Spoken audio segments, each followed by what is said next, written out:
What's up, guy? No, we're not doing the. We didn't agree to do the YouTube intro. Look. Hey, I'm Goat. I'm not good at this. That's what I did it. I immediately fell apart halfway through the sentence because I just... Great, good job. We immediately ruined it. Awesome. It's fine. The devs are here. I'm Bootstrap Phoenix 64 number, and he is Goat North, the funny man. He is the one. Mad at me. Yeah, fair enough. He is the one who has done much of the programming, and I am the one who has done much of the art. Like this tree and music. Yeah. It was hard. Really. I made this though. Not the font, the image. Yeah, I did not make the font. Yeah, no, we're not into like typography and stuff yet. Like that's for our next game. Yeah. Yeah. Unless we find a like free to use Gothic font. I mean, well, surely. Okay, Shirley. don't call me Shirley. Anyway, right, okay, where were we? Right, yes, Bereaved. Game that we are making. Welcome to the world of Bereaved. And to a Bereaved! Oh my god, the roll credits. Anyway, yeah. A tale of unchecked greed, pride, and fuck. Right. Fuck. Oops. Greed, pride, and fuck. Indeed, you know, our game's not for everyone, you know. Yeah, it's okay. Disclosure note: we do not have sex in our game. This is meant to be meant for everyone above the age of 13. Rated T for teen.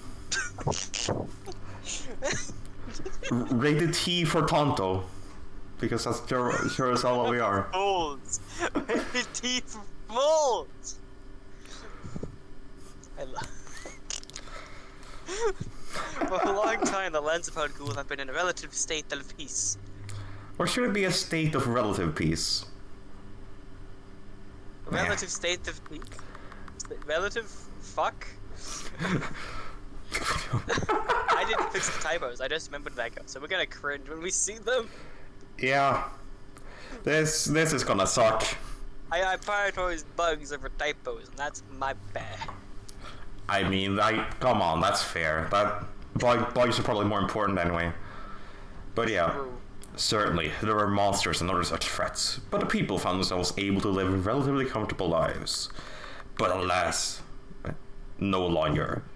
For recent times have seen the rise of a new power on the continent of Phalopratis. The notorious and handsome Captain Kapir Lostwood has founded his own nation, that of Ballasburg, that he rules as Pirate King. His presence is a threat to all trade that passes by his realm, and especially that of Bergenheim to the east. Kapir's work could be tolerated no more, and so one man was sent to stop him and his nation of privates and pirateers. The moment I realized I was making this mistake, I just had to commit. Look, sometimes you just gotta, you know? You just gotta commit to the bit. Exactly.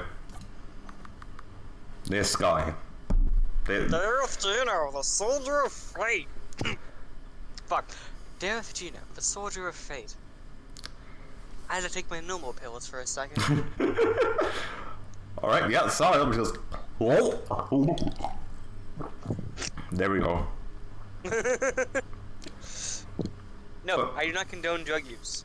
Unless it's medicated. And you have a document for it. And you have a document for your normal pills, right?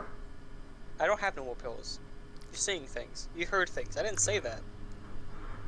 Oh god, maybe I'm the one who needs to take normal pills. I'm starting to see things, man. The schizophrenia, it's coming back. The voices.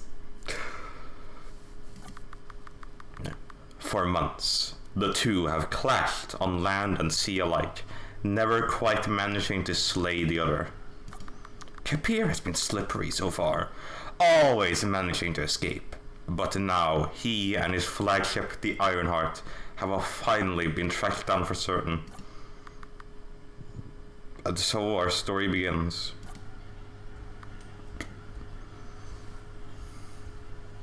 Yeah. Should be around here somewhere. I can't do the voice turn on. The official voice actor for Dareth Gino. You should check out his Twitch in the description below. Editor put it in. I guess that's me. Yeah, I'll put that in. I'll also check out Boot's Twitch. And if I had a Twitch... I do stream. I'm streaming later today. That's this recording. Yeah. Also, look at me on YouTube. I do post funny things there. Once in a blue moon. Same with Go. Even though... Are you posting this on the Lost View Productions channel or your actual channel? I haven't figured that out yet. We'll get there when we get there. We'll get there when we get there. We are very professional. But whichever one you're not currently on will also be linked in the description. That makes a lot more sense. Yeah. Anyway, it's taking us way too long to find the Ironheart. I'm losing track of time. God, we can't. Neither of us had the right voice. Neither of us are fanboys. Yeah, we can't. I have the right voice in like my folder, but like I can't do it. Yeah, we don't have the vocal cords for it. Like sure, I can voice Verdius. I voice the air because I can't voice shit. It always defaults to Italian. For some reason, always Italian. It's not even good Italian. It's a very stereotypical one. Like Mamma mia, pizzeria. Hey, what a spicy meatball! Or chronic smoker. Those are my two voices I can do well. Yeah. I just hit you with nostalgia there, didn't I? Oh God! Don't remind me of Komotora. The context. I was playing Weather 3 with the boys back in like 2019 or 2020, and I gave Kumatora like the most chronic smoker voice, and she was addicted to scratches. Anyway, moving forward, we should probably stop losing track of time because Dareth might lose the Ironheart. Yeah, and that would be a tragedy. You think a highly armed pirate ship would be easy to find, but it appears a tough nut to crack. Hey boss, I got important news! I forgot I gave Dareth that expression. You forgot? I forgot, yeah. That's also impressive. Every time you see these fucking googly guys, you point out. I always hold W now because W auto skips everything instantly. So right, that's the default key that I should probably put in the tutorial. The default RPG Maker keys. Yeah. I would do that for the full game. Yeah. Anyway. Eh? I'm gonna voice Dareth for you. Okay. We can swap between. Yeah. Let's just do whatever works. This is chaos already. Yeah. Quistad, the Pirate King. Why are you voicing this? I don't know. It's your message. My mind is an enigma. Anyway, yeah, yes, I'm using the mouse because my mic is like in an awkward position. Oh, by the way, I came up with most of the jokes in here. They're now all running gags throughout the entirety of the game. Yep, most of the stuff in here you'll be seeing again, in some way. Yeah. As you can see, Dareth is such an incredible musician that when he tries to play the organ, it comes out as a drum beat instead. It's also one note. It's exactly one note. honestly fucking incredible.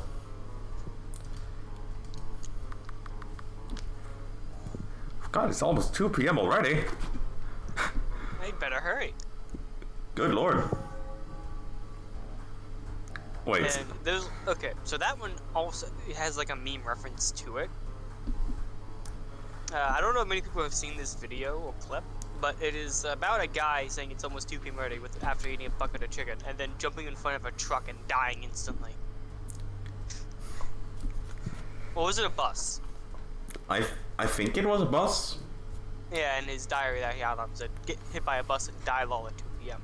So that stuck a code with me because it's so stupid and funny that I'm gonna keep referencing it. In every game I make, there's gonna be at least one clock that says 2 p.m. This right here, this is merely the beginning. This is the beginning. Anyway, let's check the shader. I also wanted to like give Dareth a more of like an obvious like he's got a superiority complex to everything else below him. When he's actually the lowest scum on the planet, that I want to kick like a football down the stairs. But Trust me, we all want to. yeah. But a lot of the dialogue was made to be more vague by Goat. Yeah. To make him less evil. I wrote him as like obviously evil and heinous. And by all means, he is an important antagonist, but I felt like it was a bit too obvious, you know? It felt like he was comically evil. Yeah. But I am a fan of the comically evil, but at the same time, it works better for him to be more vague about it. Yeah. Also, we're assuming that you've already played the demo, so we're so... Remind me to put a spoiler warning at the start of this. Yeah. At the start of the video, we're gonna put a massive spoiler. Please play the demo before watching this. This contains spoilers for the entire demo, and as well as developer insight on the demo itself, including full game Yeah. characterizations and such. Yeah, can I check the stool? Hey, oh yeah, of course. I just. You wrote this, not me. Yep, this whole gag. This entire extended gag.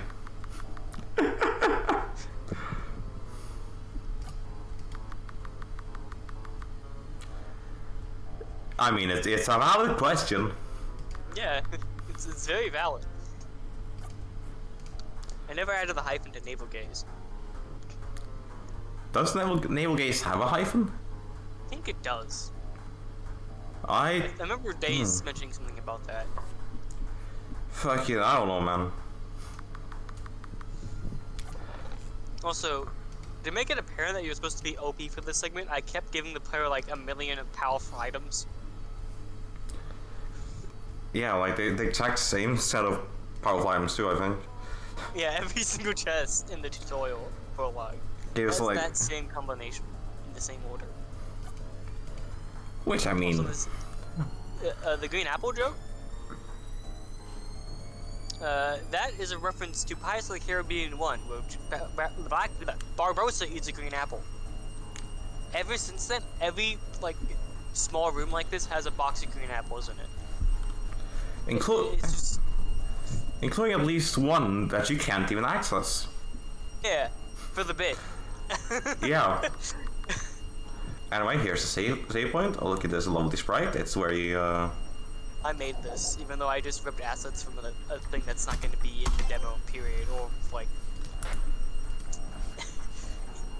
the assets for that aren't going to appear for a very long time. I'm just going to say that. Yeah, everything you see here is part of something that we are not going to mention right now. Yeah, that's a massive spoiler. Anyway, hey good. Hey boss! We've seen a vessel with no merchant sign. We thinking it might be one of Capier's. Water. I'll make my way out soon. I just gotta check some things first. What was that about water, boss? Blow it out of the water. Blow it now. Alright, I'll blow it as hard as I can. Shut up. Oh yeah, so I added several checks so the player doesn't forget to check the save point and the chest. It works surprisingly well. Yeah, we haven't had too much trouble with it.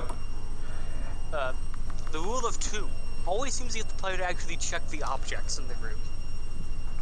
Yeah. Or items in the inventory. They... Huh, they ain't firing. I swear I told him to. Ugh, boss, I can explain. This better be good. I informed the captain, but he seemed hesitant to give the order. Ooh.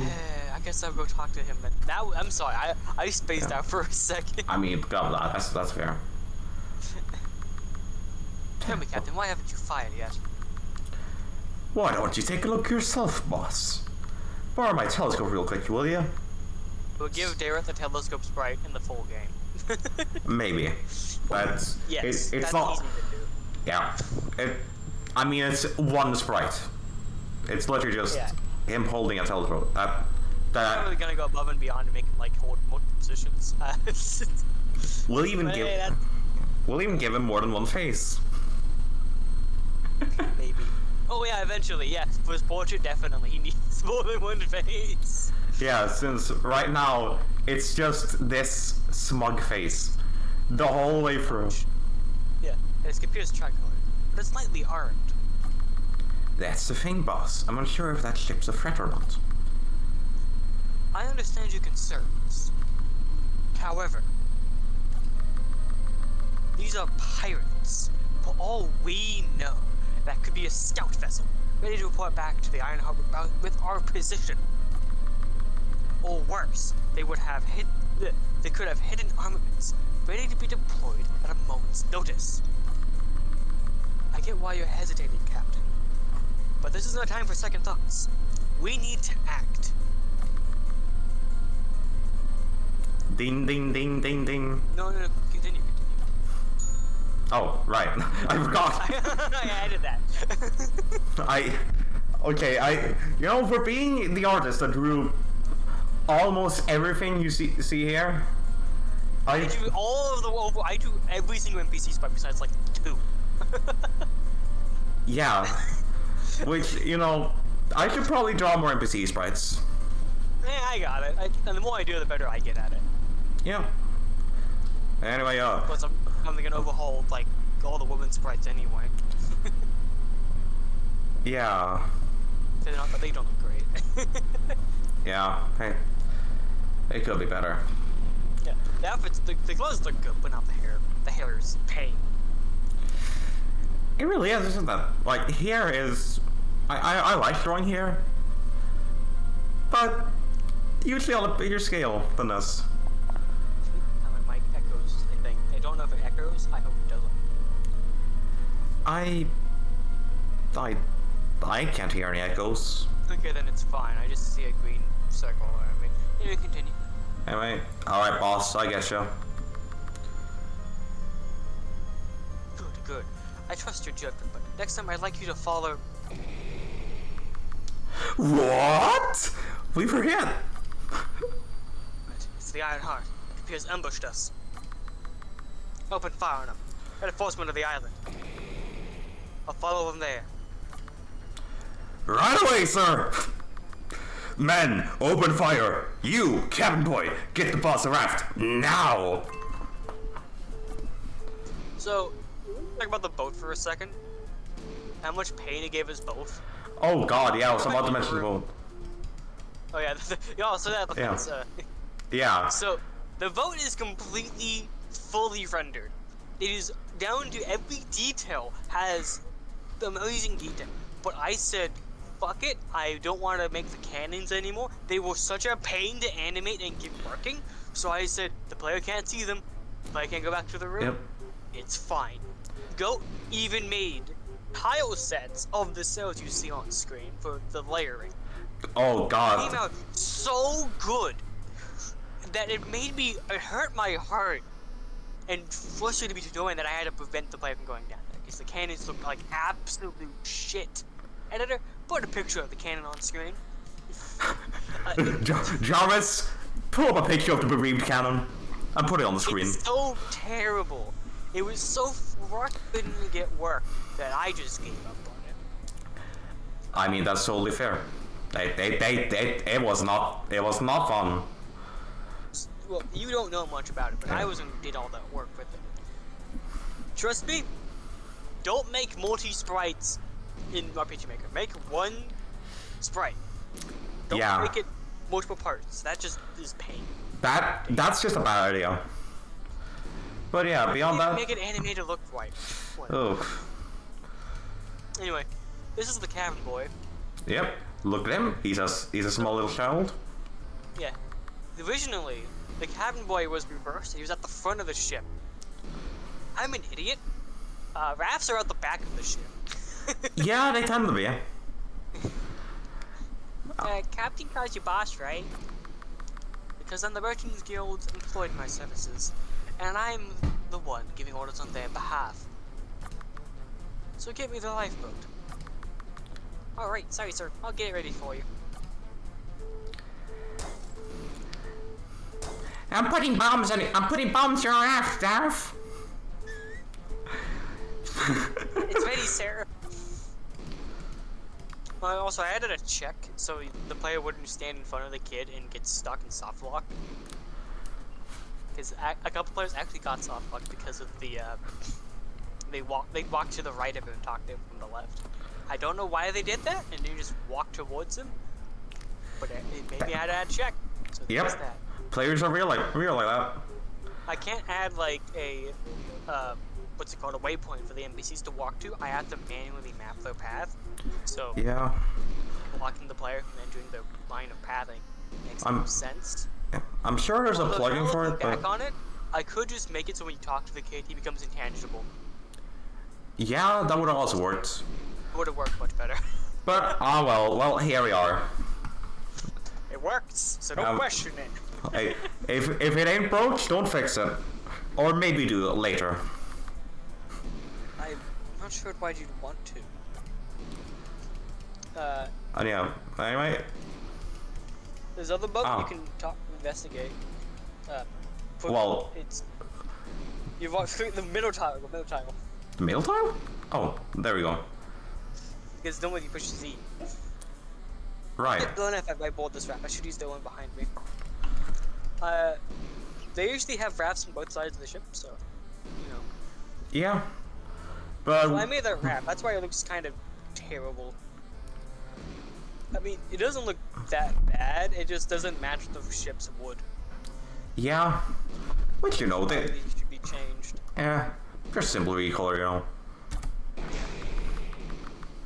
Well, they did ram him, and now Capier's crew is escaping the island. It looks like. Wait, escaping the island? Wait, yeah, they're escaping the island. Oh God, wait, they're leaving. Oh, they're breaking my plan. How are they doing this? Oh God, this isn't going according to plan at all. Got a single word and have changed the meaning of the entire sentence. Oh God, we've completely changed the plot. Oh no, this is not according to Kekatsu. Oh fuck. I can't say I know what's on their island, on that island, but I doubt they're all familiar with it. Shame on them that they are familiar with it.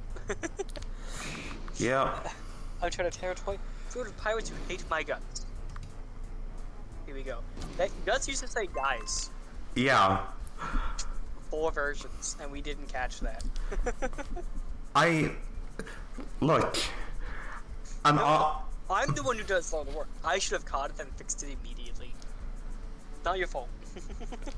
I mean, I was on the road wrote the line, so arguably I wrote all the lines, yes, but I'm the one who played the demo like 80 billion times. I should have noticed. All right, if you insist. Not your fault. Stop taking blame. What? Huh? Oh, the game froze.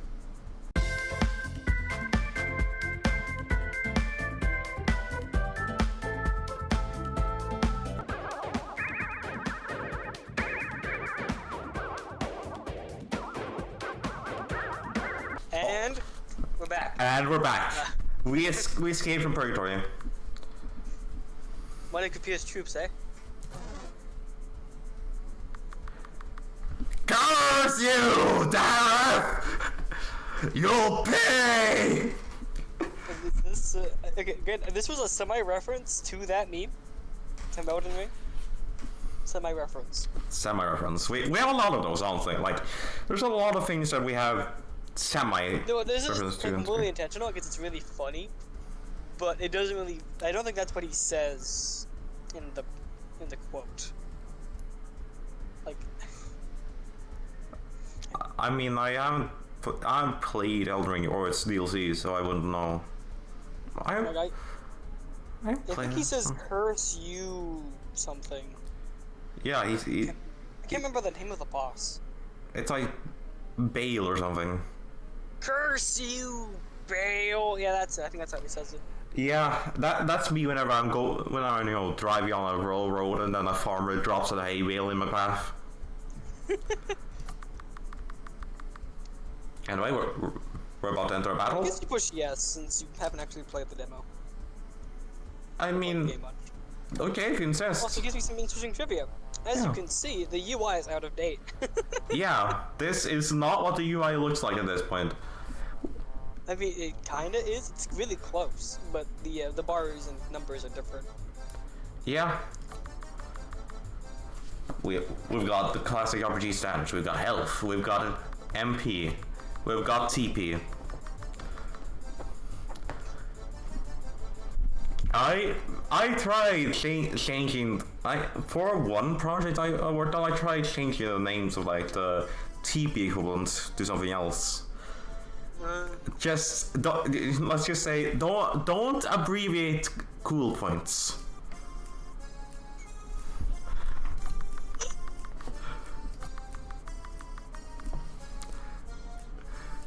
Yeah, I'm kind of stupid. I did not consider the consequences of having one of my games important mechanics but be you called. have cast points too. That's so cool. Oh my god! Holy shit, guys! Look, I have so much CP. Shut up! No, that's even taken out of context now. No. Oh no!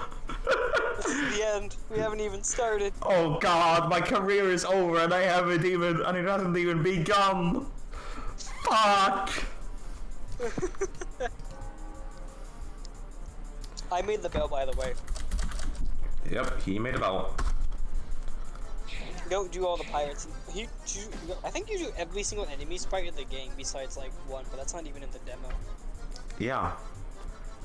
I am pretty certain every enemy sprite belongs to me. I did draw a couple as like temporary, but editor, put the ghost on screen. Editor, put the ghost on screen. Put the original ghost on screen, editor. put the original bush on screen. The bush was fine. Oh wait, do you mean the angry bush? The angry bush. Oh god, not the angry bush. Oh no. What Yeah, the scorpion was also, I made that initially. Oh yeah, the scorpion. That one wasn't as bad. And then that one. Yeah, it's probably. That can cycle your saves. You're a good RPG player. You do cycle your saves. Yeah. Anyway, I guess I should probably try to show off all the pirates. Yeah. Well, here. Of all the pirates. Oh my! Here we go. Here's the other two pirates. Yeah. So, what was your inspiration for the three pirate designs? For the three pirate designs? I mean, I guess I kind of just went with relatively generic pirate designs, I suppose. I just took inspiration from like the stereotypical pirate and the colors that Kapir himself wears. Which I always thought was funny. I mean, come on, you gotta have some color coordination, right? Yeah. I just like they treated him like Rimuru in reincarnated as a slime. He is the greatest man to ever exist. I don't want to be your leader though. Too bad. Stay mad. Public and leave like Washington did.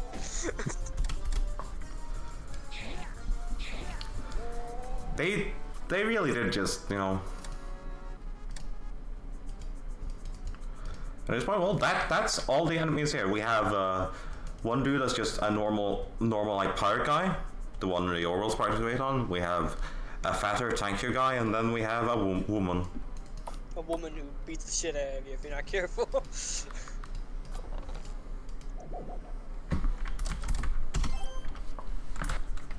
So these boxes here, they've been through a couple iterations. They were all written by me, and not. I don't think. Did you ever touch them, Goat? Shit's slick. Wait, huh? Wait. What? Mouse controls are faster. Hey, do you know how to sprint? Hold shift. Oh right. I don't always dash on.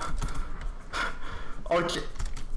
I mean, I swear I do remember that sprint exists. I just look. It do be like that sometimes. Bye. Avoid them in the first place. This is just a box of grain. So originally, these boxes were all like you can change them interchangeably. However, the player always kept rechecking the same box over and over again. So I said, "Fuck it, I'm just gonna make it so that every box is individual, but you have to like check them. You can only check them once." Yep. Nuh-uh. Also, that pot was added because of I think it was Gekigami, one of the beta testers, said this should be an elf, Zelda joke in the game because he's an elf. But you know, good call. Yeah. Because I got lazy and didn't change the other pot. Oh, it's the whole gang. They're not. I just noticed I should probably move the pirate woman closer to the middle. Yeah. I mean, the pirates are not that coordinated.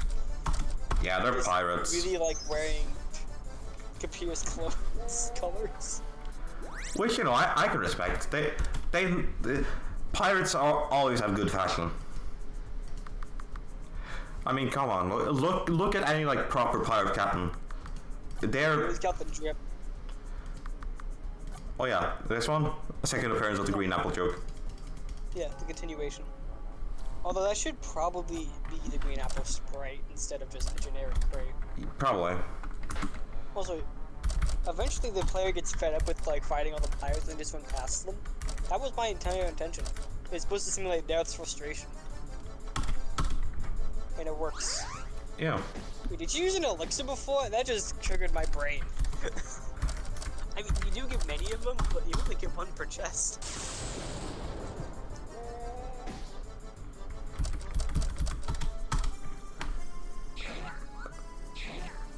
Oh yeah, also, Dareth, that yeah sound? That sound is not a generic clip. That is actually Dareth's official voice actor. Yeah. Shin on Shin on Twitch. Again, his link should be in the description. If I don't forget. A very deep hole. Also, another one of the running gags, hole. Which, if you've been on the internet for the past 5 years, you know where that joke is from.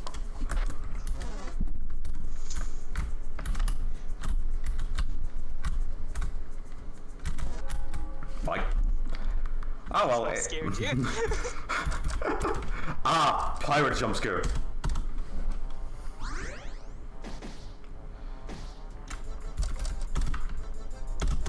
It's from Half-Life VR.ai. That's Hey, what. That just reminded me. That sound effect. There was a high chance we would never have that funny sound effect as in the game. Yeah. Guys. It happened because my friends were playing. Well, our friends. We're playing Content Warning, and one of them glitched the fuck out and screamed, and it was really funny. So I asked another one of my friends to take that clip and reverse it. And that's how we have the sound now. That just that just goes to show, you know. I'm not sure what. I hope I got picked up by the recording. I hope so. It's a good sound. It's such a good monster death sound, and it also is so nice to use. Because it's like, I don't have to use a generic sound for this. And people find it funny, and eventually you don't notice it anymore. Which means it will always be funny. Yeah. Just so you're clear. Afraid of nothing. Her.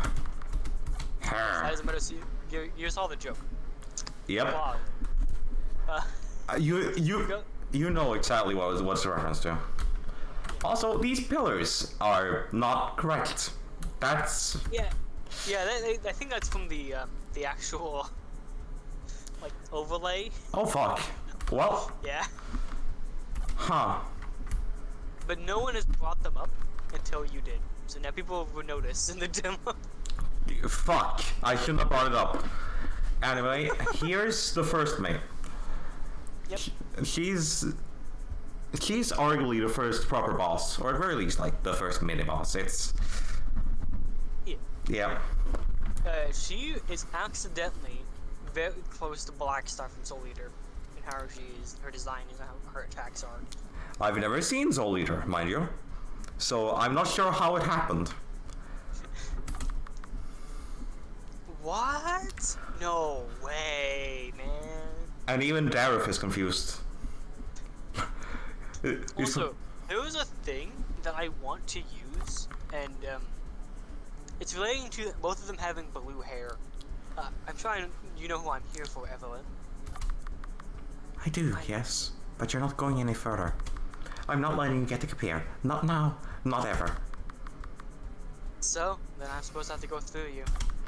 You're certainly welcome to try, Dareth. I'll do more than just try, man. You used to say broken door. This would be fun, like as he kicking down the door. I miss that, but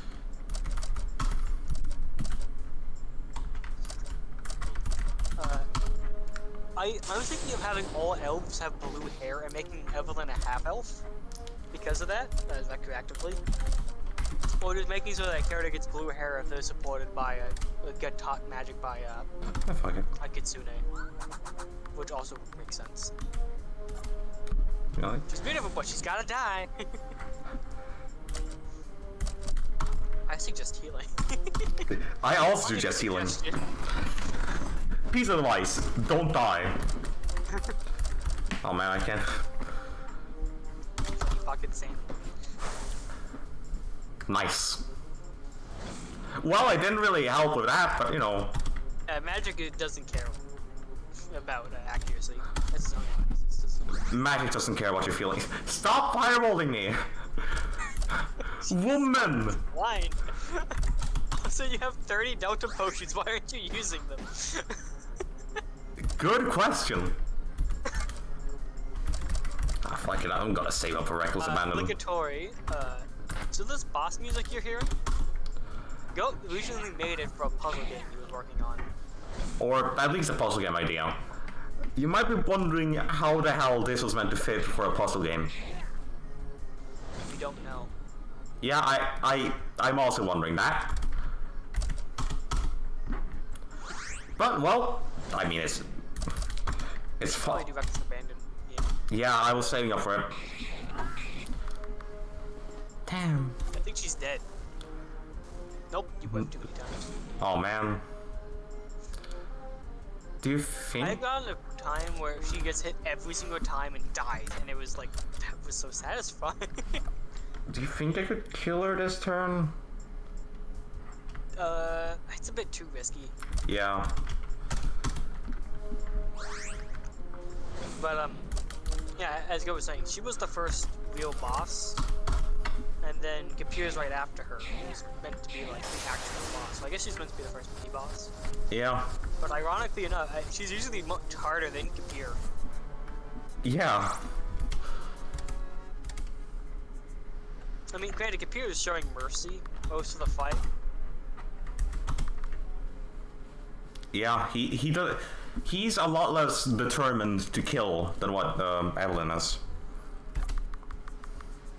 Evelyn really doesn't want Dareth to get past her. Yeah. You could have let me pass, but but well, here we are. Much better.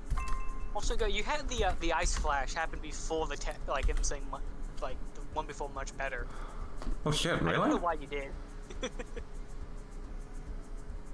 Also, you're gonna interact with the ice. Yeah. I was so proud of this joke. It was actually, I think, the first joke ever, and the event, like, page for that is actually called the Birthday event. Yeah, I think that tells you what it's a reference to. Pretty effectively. Pretty well. I actually tried to make the ice cube, like, diamond shaped too, but it was too big. Yeah. I also feel like that would have made it, a bit too on the nose, as if him literally saying snowy grave is not already very on the nose. I mean, it was funny. Yeah, I mean, it's funny. I can't deny that. It by all means, it is very funny. Anyway. Did you freeze again? No. I was just, There are ethers and 30 teleports. Just steal my guy. Look, I'm trying to do the math. Fuck it. Who cares about math? I give you so much that you don't have to do math. Yeah, I'm in the tutorial and I'm here like, how would I do this most efficiently? Nah, fuck that. I have 30 potions, and this is when you lose them all, so don't even bother. Yeah. This is him. This is Kapir Lostwood. He's an important character. Very important character. He is literally what the half of the plot is based upon is this fight and the consequences of this fight. Yep. This right here, this very moment where these two hooligans are facing each other down on a sandy beach, this is what sets everything in motion.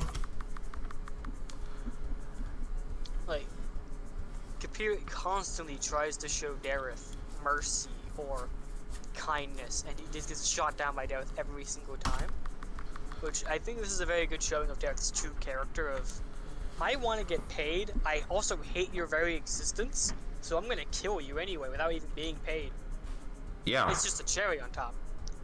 Because Dareth is a soldier of fate, and Kapir was proclaimed the pirate king, the savior of the pirate people of Ballasburg. So with that in mind, he's being called a hero, while Dareth is supposed to be the hero. It's just a mockery to him. Yeah. So, there's like 5 reasons why she wants to kill Kapir. Being paid, prestige, Kapir existing pisses him off. A fun challenge, because Dareth is always unchallenged. He gets bored of fights easily. Which, again, simulates the player just running away from all the enemies at the end of the dungeon. Yeah, I tried to reflect it in the dialogue too. Like... Dareth's just being casual about everything but Kapir. Yeah. He only takes Kapir seriously. That's the only character that he takes seriously. And Kapir isn't taking him seriously, which is pissing him off even more. So yeah, that's... I don't think... It's more subtle with the character dynamics between the two, so I wanted to at least make it more obvious to people watching this. Yeah. I do personally think it's important not to make things too obvious. They should be obvious enough to where a player that's paying attention can figure them out, but I think if you're just spoon feeding it to the player, you're kind of missing out. Turning the excitement and intrigue. Yeah, exactly. But again, this is a really heavy thing. So with the devs, and we always put a spoiler warning, at least we should have, at the start of the video. I'm sure by the time you're seeing this, you'll already have a spoiler warning in mind. I mean, I'm sure no one's gonna be watching this and hasn't already seen what the game's like. Yeah. It is just a pleasant time. Also, we can use this footage for the trailer. True. True. That was a tough time I was trying to have. It was recording the game. And look, here we are. Yeah, we have plenty of clips to get from this to put the trailer. Yeah. I'll just need to cut out the bar up here. You're not in full screen. Oh fuck! I'm not in full screen. I just noticed. Oh my god. I haven't been in full screen since. Oh, I'm sorry, guys. It's gonna bother everyone, and they're like, "These people has like, why is it no longer at the bar?" So it's gonna be inconsistent and annoy some people. Yep. I just. We have to re-record the prologue. Let's go. For the trailer only. For the trailer only. I'm not fixing it now. It's too late. Anyway, welcome. Garrett saying, "Let's settle this." Reference to Ultra Kill. With Gabriel saying, "Let's settle this." Funny. Yep, funny optical reference. Haha, she slapped on my rail till I coin. Damn it. Anyway. This is like a very interesting fight because the player has a puzzle to solve in the fight. And you're not taking the obvious answer out, Goat. I'm not. You'll see why.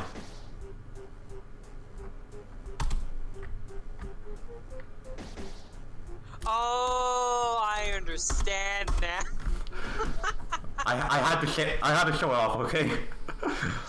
Kapoor! Oh, are you serious now?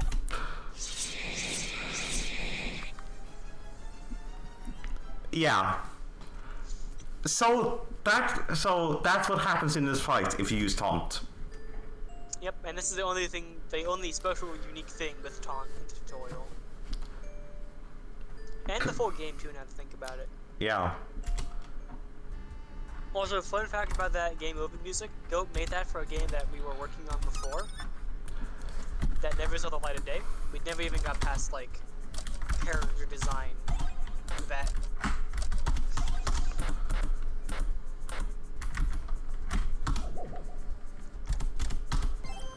So if we're running, was that attack canon to Kapir's character? Yes, it was. Kapir was holding back the entire fight. Yep. He can just do that. Yep. He just doesn't want to because it feels like it'd be unfair. Again, Kapir is very honor bound. Yeah. He takes away your ability to use magic, which you can just get rid of by having 30 Panaceas.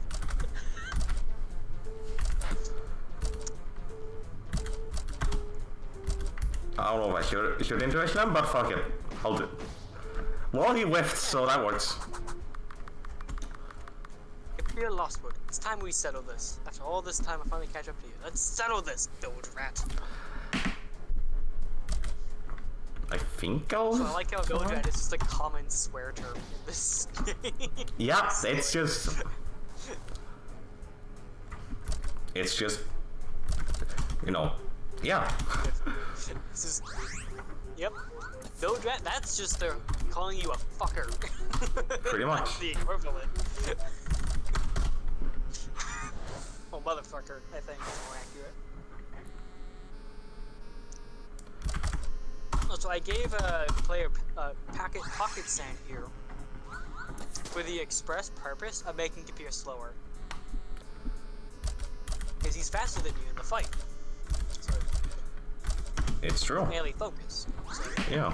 I thought the player would like, oh my god, I can slow him down and lower his accuracy, which also lowers his magic defense, which is his major weakness. Because you can paralyze the boss. True. He's one of the few bosses that you can paralyze and set on fire. Yes, you can set Kapir on fire and roll paralyze him. It is very brutal. Let me see if I can paralyze him. Oh shit! Look at that! So, this fight is you just beating the shit out of poor Kapir because he can't keep on once you're ungagged. Pretty much, yeah. And it really does not take long to get ungagged. And he's like... He's trying to get you to stop. Right. he's actively trying to get you on the right path. But Dareth just does not care. He's Dareth Juno, the soldier of fate. He doesn't give a shit. He's always doing the right, because he is the soldier of fate after. Yeah, he was proclaimed to be always in the right. Yeah. So when you see something that is like stopping at that, 4 points away. Did you? Yeah, I want. You attacked twice. You would have gotten 20 TP. What do you mean? Oh shit! What? Hey, no. And she would have gotten way more than 20. Womp. This is really just gonna be showing my inability to play RPGs well. Also, I need to fix this to make it consistent because the dialogue box just keeps. Oh yeah. In this part. Right, it's on the top. It should not be on the top. I put it there because I thought the battle box would be on the bottom, but it disappears when the text box shows up. Anyway, comically small grenade. 6,000 damage, and I was proud of that. Also, we never showed this off, but Dareth's pendant actually has a description of saying protects from explosions. So if you looked at your item and equipment, you would see. Yeah, I forgot. This is not just complete bullshit.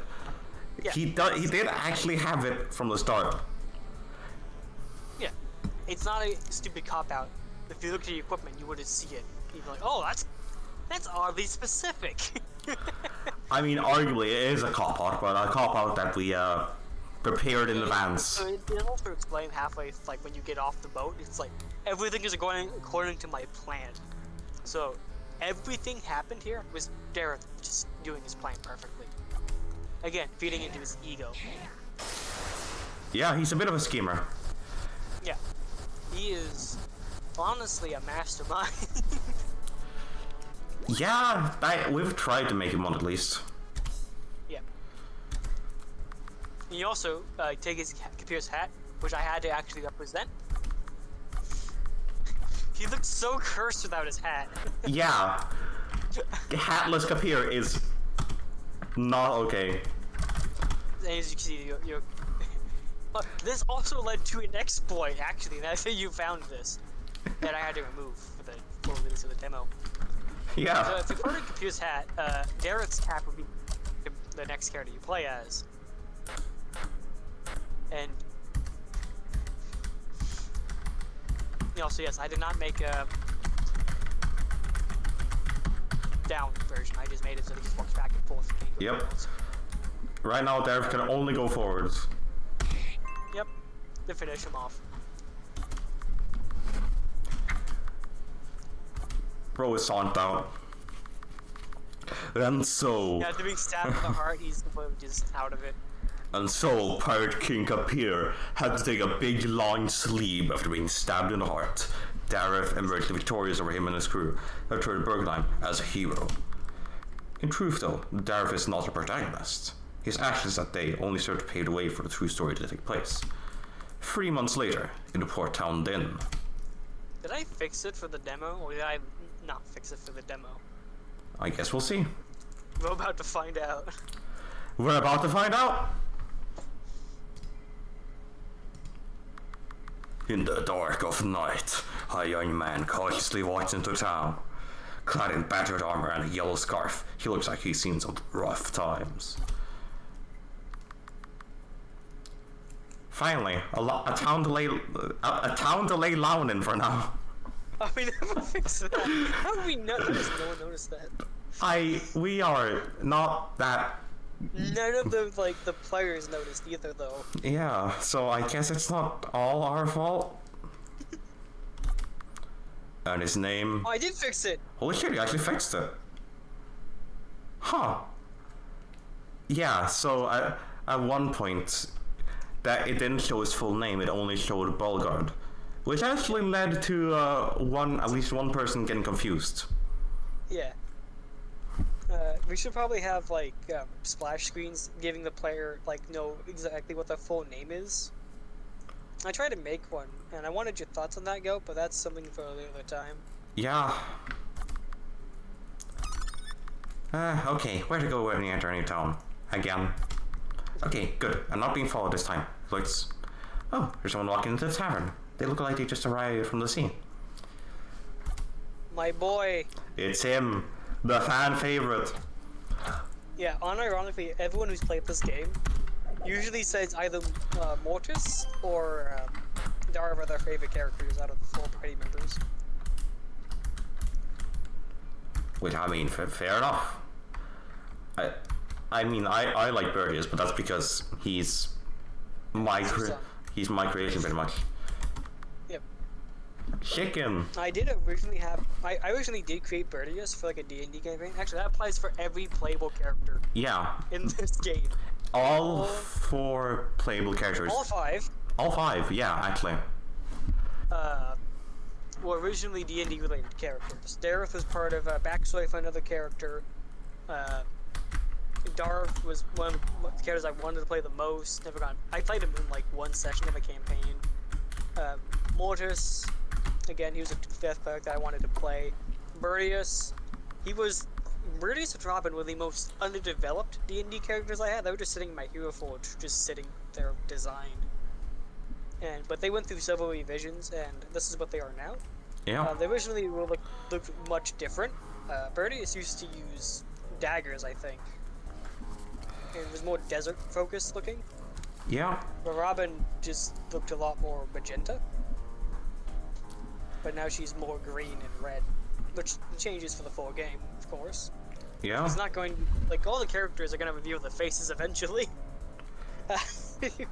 Some more than others. Yeah. But yeah, anyway, welcome to Din Inn. Yep. We got a goon here. He's walking up, look at him, he's so fun. Yeah. I don't want any trouble, sir. Please leave me alone. Oh, really? Look at that scarf. I know that scarf, kid. You better get going. Please, I just need a night's rest. Just leave me be. I don't think the mess right now. I work for Dareth. You know him? Dareth, do you know? He's the boss. I've heard of Boss. I've heard of him, yes. Again, leave me alone. Leave the kid alone before I gut you, landlubber. Oh yeah, that's right. This portrait. Funny story about this portrait. Continue.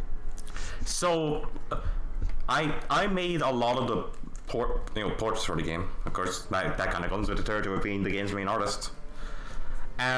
Boot, he sent me like a sheet with where he wanted each portrait to be. Like, RPG Maker uses like sheets of 8 different portraits generally.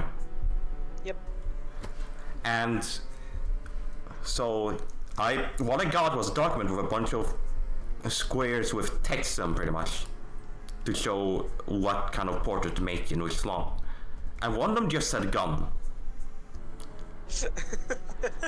Because I wanted him to put the gun up as if he was threatening someone, like he does in his menus portrait. Yeah. Instead, this was my interpretation. It's never gonna change because it's really fucking funny, and it makes sense for his character anyways. Yeah. Even though he uses it in some cases where he really does not want to shoot someone. Darv, for what it's worth, his gun safety isn't the best. Yeah, he's a pirate. Yeah. Sorry, he's a sailor. Calling him a pirate is a slur. Yeah. You can't say it. You can't say the P word. We're privateers and sailors. We're not pirates no more. Oh, we got a real sailor, hey, a real one. Daring to gut me too. Wow. Don't make me laugh. So, when a character does like the wow, I did that, and it left it in because it was funny. Yeah. I just feel like it added so much like sarcasm and emotion to the characters, just taking someone not seriously at all. Like, I'm generally not one for having like multiple punctuation remarks after one another, but it just works. It's just good. Yeah. It's great for sarcasm.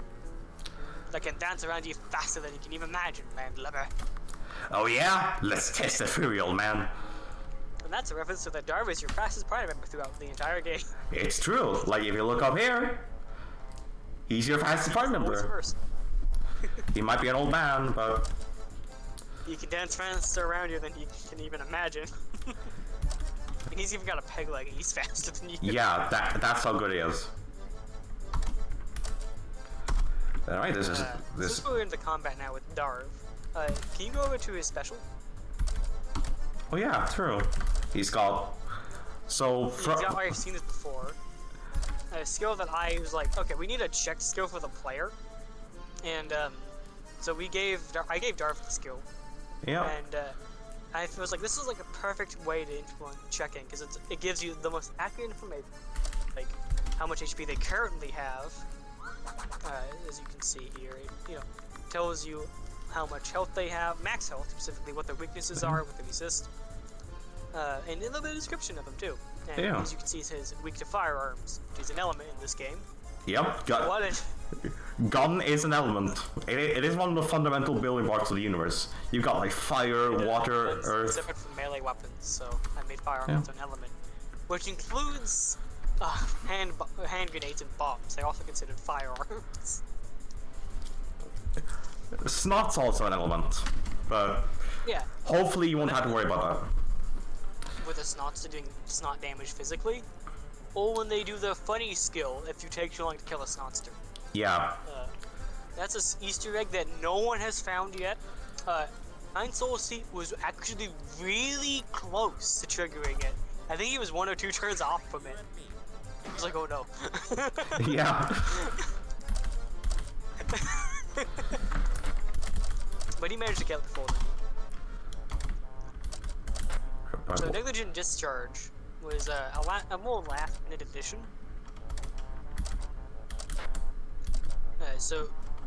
There was a rework for Darv for like the final game, the final demo, where every pistol he has does something different.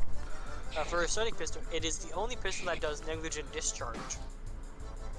It will be only because it's a shitty-ass pistol. It's smoothable, it's old, and will nail the neighbor's dog. Yep. Like the founding pirates intended. Like the founding captains intended. Right, sorry, I used the P word again. Oh god, I'm so sailor phobic.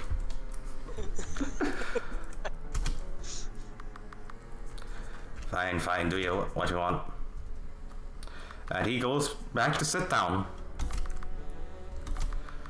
I'm following you anyway, and you physically cannot stop me anyhow. This was my excuse for why Darv permanently joins you. Because... It wasn't... Yeah.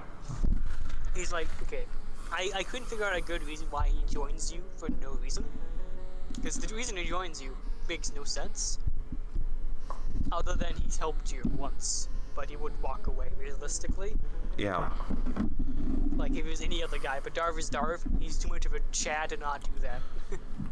Yeah, he's decided he wants to help this kid, and whether he likes it or not. yeah. And Birdius isn't happy about it. But Birdius is a paranoid fool. Paranoid idiot. That's his personality throughout at least the demo. Yeah. He's very paranoid, he's not very illiterate. Yeah, he's kind of dumb. With a reason. It's not for the funny, it is meant for like story relevance in his backstory. Also there's Guten Kisling. Yeah, look, it's him. It's Guten Kisling from Okage Shadow King. The funny man. Which you should play, by the way, if you ever have the means to. Yep. It's a good game. It is really simple to get. It is $10 on PS4 and probably PS5. Right. It's the desk. It's the counter. It is also her. She also does that, but like. Well, you can't really interact with her. Yeah. Anyway, look, there's the apples that you can't access. Yep. I actually did give them an interaction box, and they actually do have a dialogue box if you actually manage to get to them. I think they just call you like, oh, I know what you did, you little cheater, or something like that. Something along those lines. Up here? Oh my god, Phoenix Feather. And Go was lamenting that this mechanic would never return again. But in the next dungeon in the full game, right after like the attack on Palamedes, it does return. Yeah. So you will actually be able to jump. Ain't that crazy? Also, since again this is spoiler filled, Yeah. so everyone knows that, we're gonna explain every bedroom. Oh yeah, true, the bedrooms. Let me just get through this. Yeah. So every bedroom in this inn specifically represents one of the full party members throughout the game. So we have Bertius with his nobility as represented by a castle and his shitty ass bed. Yeah. And the Turbulence family represented by the lightning. Yep. Right, I went up. That was not my intention. Here we have. Darv has a bottle of a ship in it, about to break, representing his sanity. Yeah. We're not elaborate on that. You'll see in the full game. Yep. Then over here. His favorite color is blue. Yep. This is Robin's room. It's really simple to explain. So you can see fire and ice, and it's green. But that one's the most obvious. Yeah, that's her heritage. Yep. And then we have Mortis, who has potions. Yep, for curing the sickness of illness, curing the ill, and also purple because that represents what his profession is, and how Kuregar looks at him with interest. Yeah. And over here, well... The god and the gods of this world will be explained in the full game, of course. Yeah, although even now, there are some books in Palamedes Castle that you can read if you wish to. Anyway, I should leave. Darv will come if I don't. Also, I might need a lot of money for something. So this was added because I wanted to make the player slow down a bit. Or if they're smart, just keep going. So, after Din Forest, there is a checkpoint asking for money. Which, you know, makes complete sense. You're crossing the border, you're gonna need to be paying that. Especially in medieval times. Also, to do the support tutorial. Yep. And if you don't experiment, you will have a tough time. I'm saying this now. I've seen people who don't experiment and then struggle to kill something or die really quickly because of it.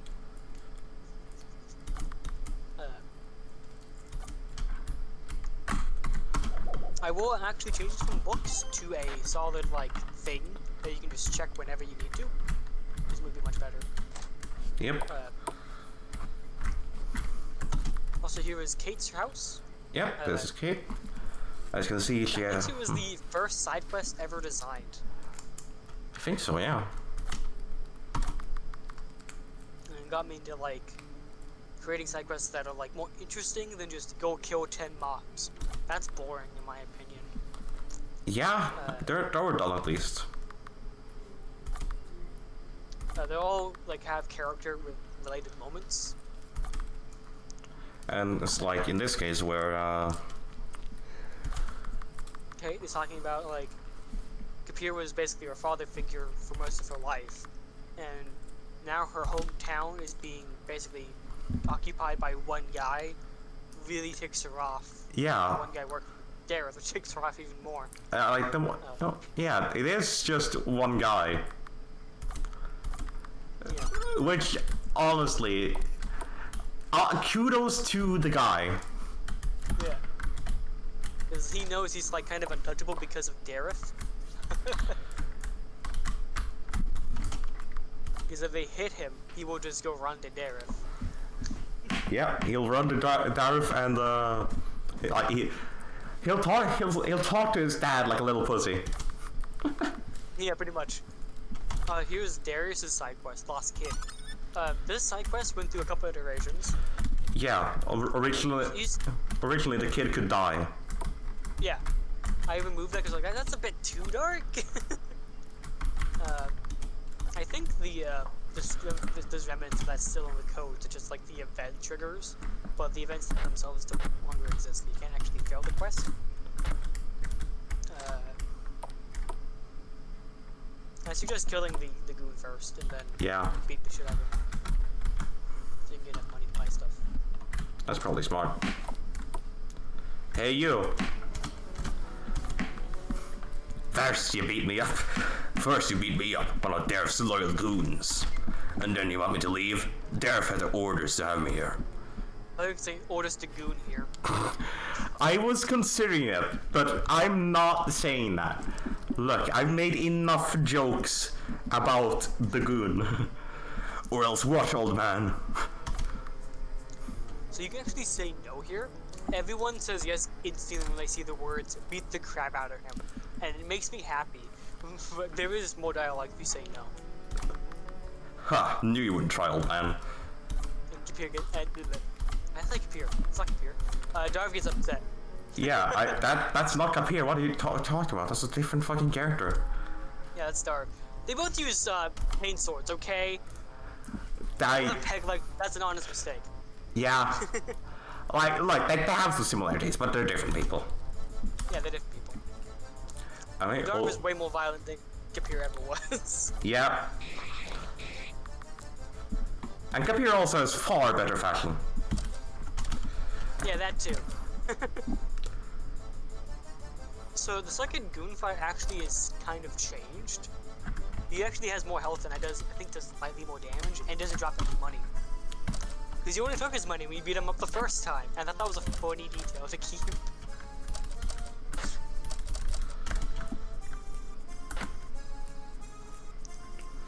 I think Dar will be fine. That was fine, don't worry. In that case, I'll just prioritize trying. Uh-oh.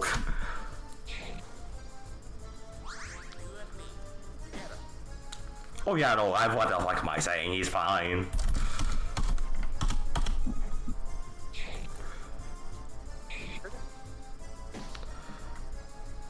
At least it shouldn't be, unless you're fighting like 3 bushels at once, and it's like, fuck. I don't have any MP either, fuck. Will this hit? It hit? Yeah! Nice. You can do Sailor Strife. Yeah, I can. Oh, right, that's in support. I keep expecting it to be in special. You're in like their standard boxes, like, oh, Fire Blast appeared in Magic, and you know, Sailor Strife appeared in Special. But I was like, that would get too cloggy too quickly, and it would change the list too much. So I moved it to the support screen, which made a lot more sense for organization. Because it's a support skill.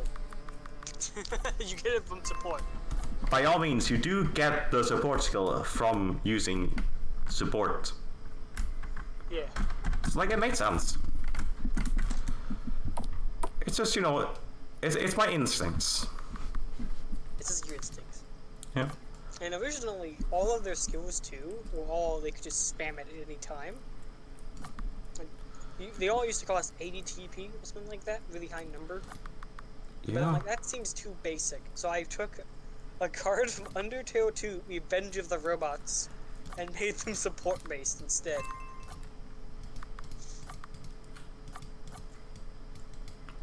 Yep. But you'd be surprised how much inspiration is from Undertale 2 Revenge of the Robots.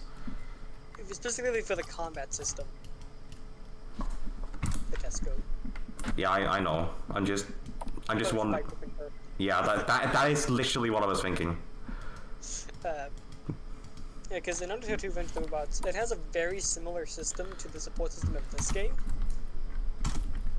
Well, I think it's called a buddy system or something like that. Yeah. But they're both fundamentally different. Iron Shield's better. Yeah. That's true. Yeah, it is. Yeah,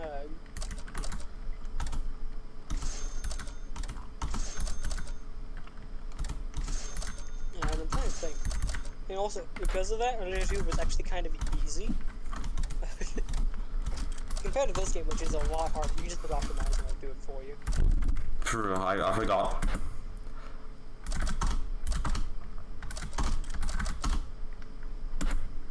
Thanks, man. Wait, the old pocket watch, that's a funny little thing. Oh yeah, the old pocket watch. The only hard part in Undertale 2 was that some fights felt a little spongy, but they never did much damage. There's only one objectively hard fight in that game, and that was the super boss that just looked like Jevil, but not Jevil. You should play that game though. If you're watching this, it is legitimately one of the best games I've ever played. It's also where the fishing comes from, is that game. It's not as in-depth as it is in Undertale 2, which I wanted to be similar to that, but I also wanted it for it to stand out. Which is tough to do. Yep. You should probably go to the rest first. Yeah, I'll let him say I need to. So you save money. So other than that, it doesn't have much bearing on the story, because that story for that game is so ridiculous that I would need to go on an hour-long retrospective for that. What? Video essay of Undertale 2. God, we should do that you should do that sometime. Well, I would need help making that. Oh, a funny story about that second proc of the tutorial message. Because it has actually gotten the players to check their books every time they see the second message. Real too. Never the first time, always the second, and I don't know why. That rule of two, I guess. Yeah, Goat thought it'd be annoying, but I'm like, but the evidence suggested otherwise. It was helpful, but the rule of 3 for that would have been annoying, definitely. Yeah, 2, as it turns out, is the birthday amount. For getting players to check things. It's just persistent enough. Yep. Anyway, welcome to Din Forest. It's the first real dungeon of the game. Yep. Oh, and that little enemy there. So Goat actually has a game that he never finished called Go Gets Framed for Tax Evasion. Yeah. And that enemy sprite is heavily based on the art one from that game. The reason why I say based is because originally I just ported it over, but it was too big. Yep, the slices were different. Yeah. So I just remade it from scratch, and this is what he looks like. So yeah, this is because both this game and Go Gets Framed have a encounter system based on stuff like, say, Mother 3. Yeah. Only for dungeons though. The other one is random. Yeah. And because drawing oral sprites for every possible enemy would be way too much, I like to just use this generic one instead. And as for me, who, continued with this, I do it for enemy groups instead. Yeah. There are so the Gyugians have Gyugians, the pirates have pirates, the goons have goons.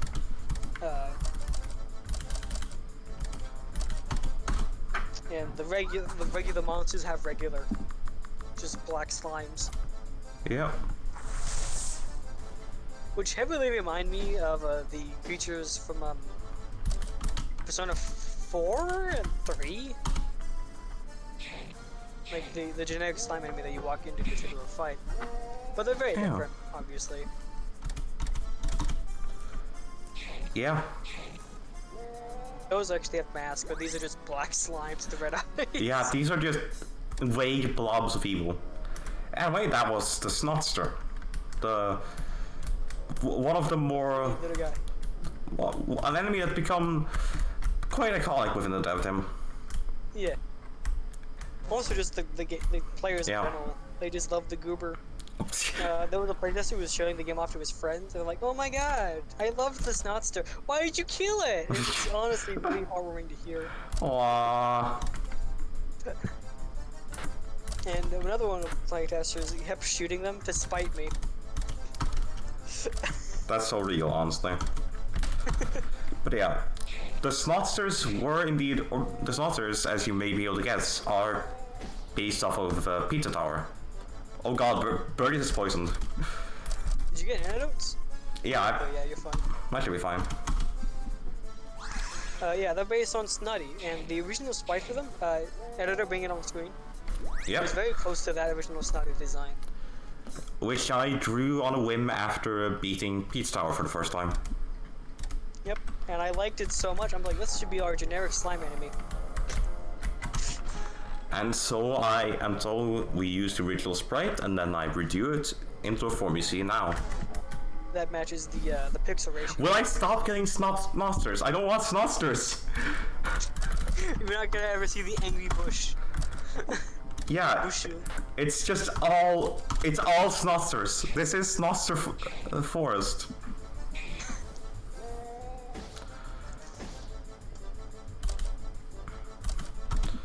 Also, there is an evil one called Snotster Omega.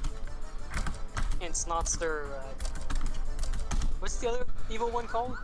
Ultima? Ultima, yeah. They are in the game's files and the demo's files. And if you manage to access the debug them, you can't actually fight them.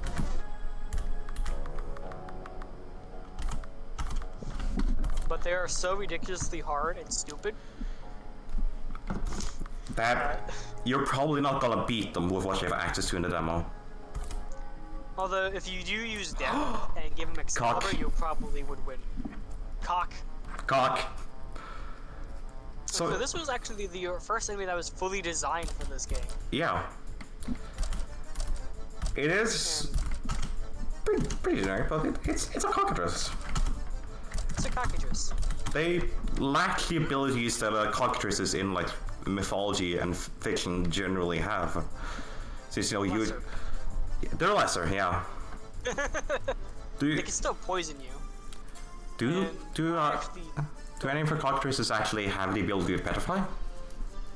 I don't actually have Petrify as a status enemy in the game yet. Now that you mention it, I should probably add that in. Maybe. So that Needles cures it, because that'd be really funny. Because that would mean Needles just cures both. Yeah. Because it makes sense. We should Final Fantasy use Needles too, right? Or Softener, depends on the game. Yeah. I think so. But just as we all know, a special rare variant of Cockatrice called El Tonko, and he is the rarest enemy encounter in the demo. Period. Well, and probably gonna be the full game too, the rarest encounter. Because going forward, I'm gonna make all the special bosses, with like secret bosses, guaranteed to find if you know what you're doing. Yeah. Which means some of them will be missable permanently, like Hans. If you do not fight Hans in the forest, you will not be able to fight Big Cog. So you miss out on 2 super bosses if you don't do that.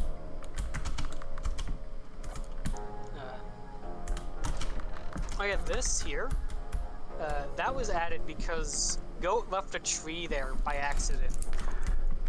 Yep. And we just started to commit to having the tree there.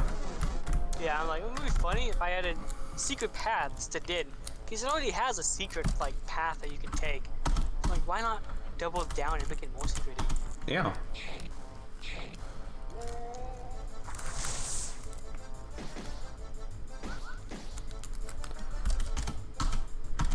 Oh yeah, and this song here. Oh yeah, this. What did you make it for? I made this for different RPG Maker projects actually. I made it for like it was meant to be like a unique sort of battle theme for a group of recurring characters. Editor, put them up on the screen now. Yeah, there'll be once I see them in the video too. I'll be like, oh, that looks cool. Oh. Because honestly, Bereaved is a combination of a bunch of reused ideas we've had for the past few years. Like the Snotsters, my D&D characters, the lore I created for my D&D campaign I had. Hargul is a setting I used in my campaign. And Trevor and Palamedes and Dragon were all in it. But Palamedes was its own country, not just the capital of Trevor. Yeah. Trevor was its own thing, had its own different capital. And then I combined the settings of Palamedes of being a soldier state to Bergenheim, and Trevor took the capital of Palamedes. So, that's what we have now. wanted to give. I love how everyone gets jumped by that guy every time. Yeah. I see it. It's like, oh my god, he can jump. It's just so funny. To the right. He just jumps around and doesn't do much else. Right, where was it? So Alright, yeah, it was up here. And this is like an invisible maze, which, you know, is fun. Yep. Which you already solved it, so. Yeah. And it gives you really easy. an elixir. But Kevin was here for half an hour. Oh, I'm sorry, Suiko. One of our playtesters. Yeah. Yeah. I was like, dude, I can just tell you where to go. And he just like, no, I refuse.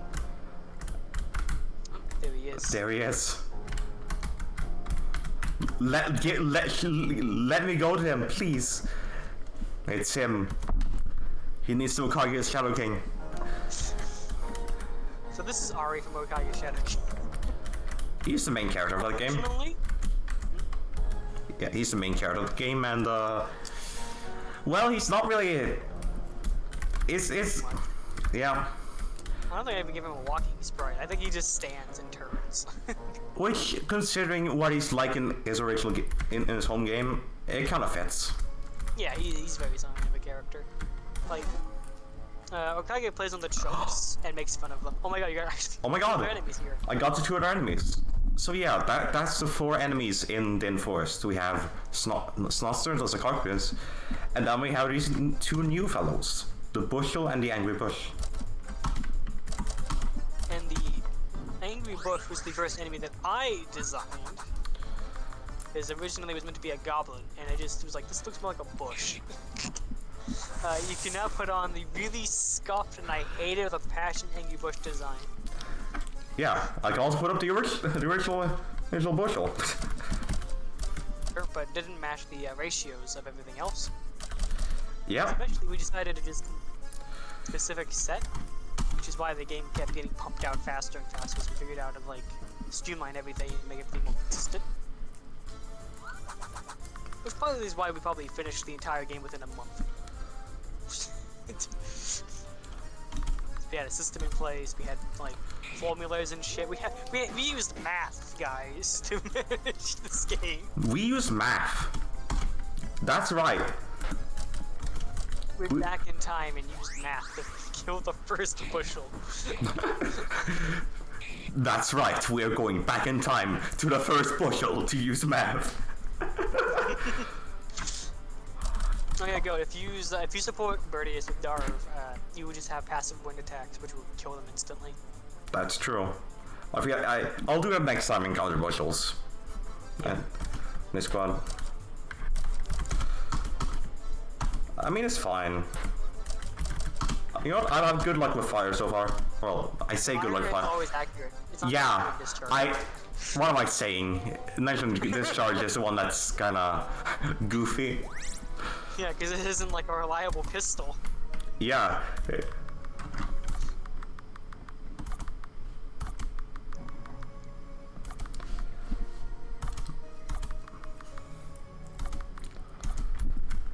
Most of the dialogue here is written by me. I think it was originally written by me, and then you took it and made it better. Yeah, true. That's most what it of is. the dialogue. Yeah, actually. I initially wrote it, but then took it and was like, okay, I'm gonna make this be better, sound better, flow fluently, and it's like a bot made it. Yeah. Didn't make it. Trust me. I did not use AI at all in this game. Yeah. I'm just a really shit writer. Trust me. Boot wouldn't be here in this voice chat in this video if it used AI. You would have shot me like that. Like I shot a Snoster.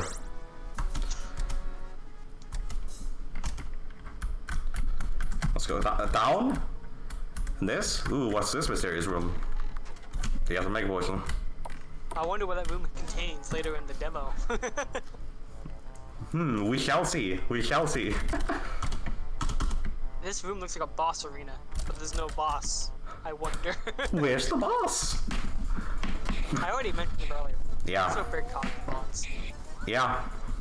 I mean... It only spawns if you beat Hans. So, if you don't beat Hans, no big cock. Y'all have better be beating Hans. It is kind of really helpful to kill Hans, because you get a lot of items from him, and also... hot spring that fully heals the party. Yeah. So this is good to do.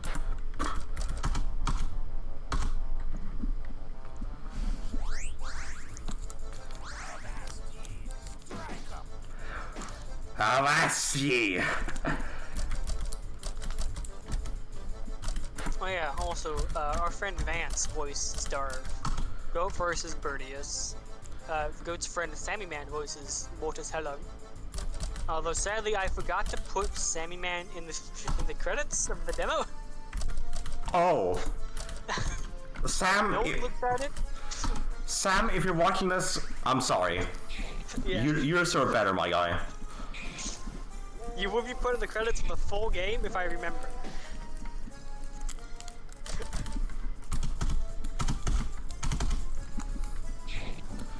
And you will remember, right? Yeah, I'm just gonna do it now. I mean, fair.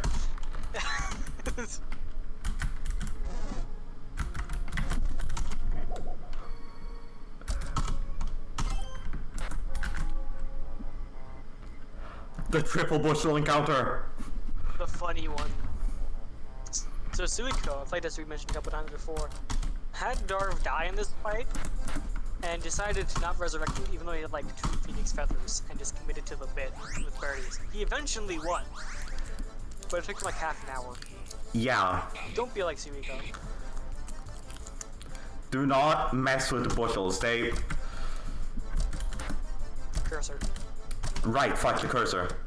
I should know better. Like, honestly, I should just... I immediately knew the problem. By all means, I of all people should know how the cursor works. It's a fun feature introduced with RPG Maker MV. Alright, it's all cool on that, yeah. But it's not from MV actually, it's from a plugin. Oh, right. No, that's completely correct. Like, the use of mouse control as a whole was introduced with MV. But the selection system was different. That's how it That is works. from Fly's cursor selector. Damn it. Yeah, bushel? Huh? Mention what? Yeah, this is the second most common event or encounter in the dungeon. Yeah, I just said it wrong. Since it's not a bushel, it's Angry Bush.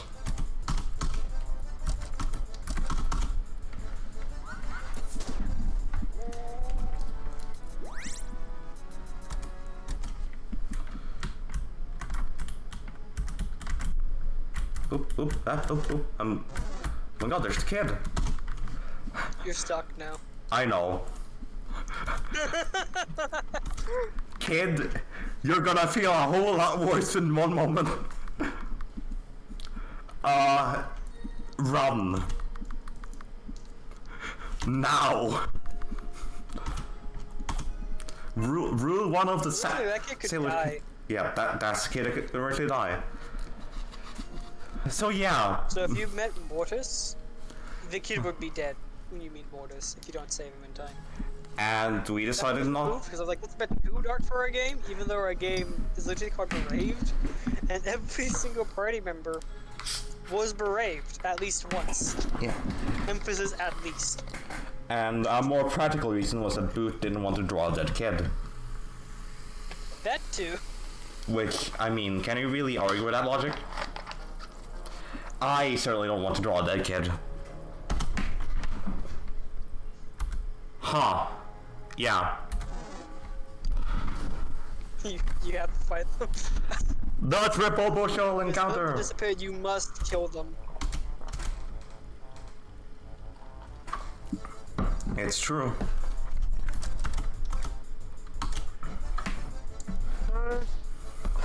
Think about it.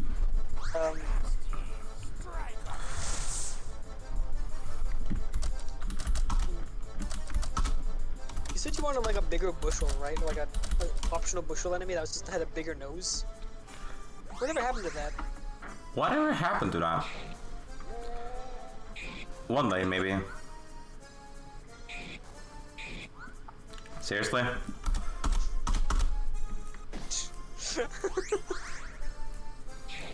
Ah. I swear, if they'd started reviving. Okay, we didn't resurrect anyone. Here we go again. Snackster! Hey, it's the Snotsters. I can handle this.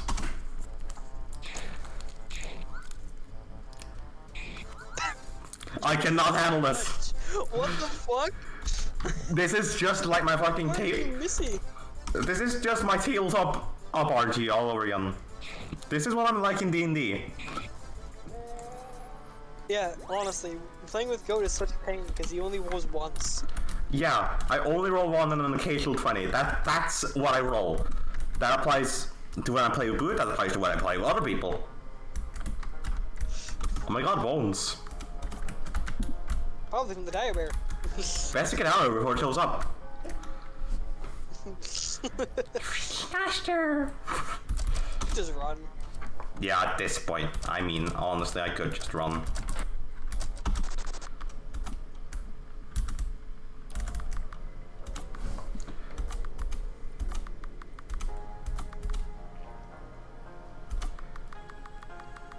I was thinking of updating this to be like, if you do the Kate side quest, he would already know Darv's name, because Darv mentions it. True. Darv already knows Birdius' name.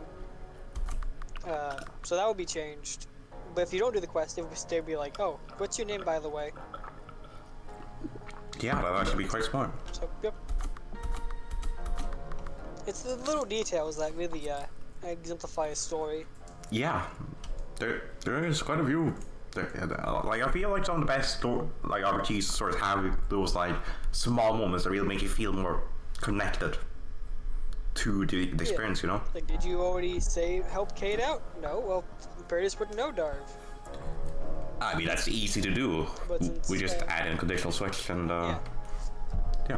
Yep, that's all you have to do. Just a check, pretty much.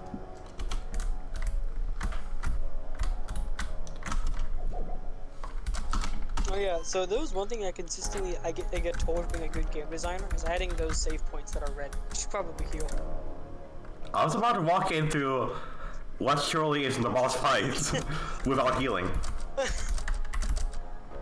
Yeah, that's why I said it.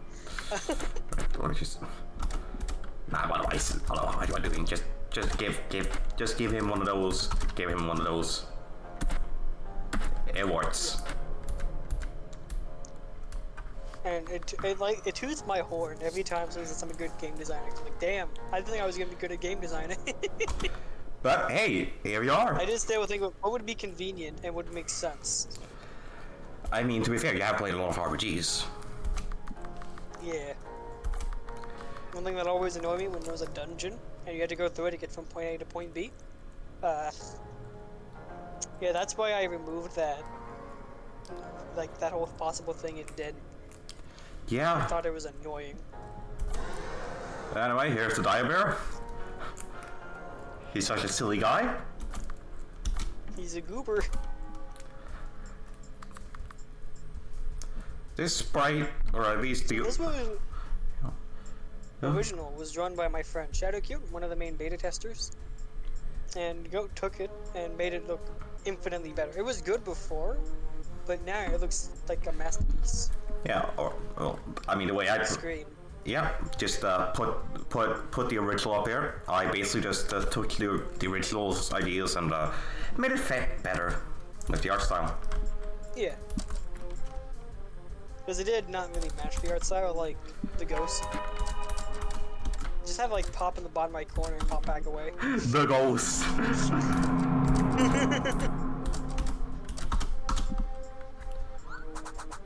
And this was the first real boss. It's like the main party. Yeah. And fun fact, you actually don't actually knock its HP down to like 6,600 down to 0 yourself. You knock it down to like, I think 2k. You only do 4,000 damage when the fight ends, because Robin deals the rest. You and me together. which he comes in lighting it on fucking fire.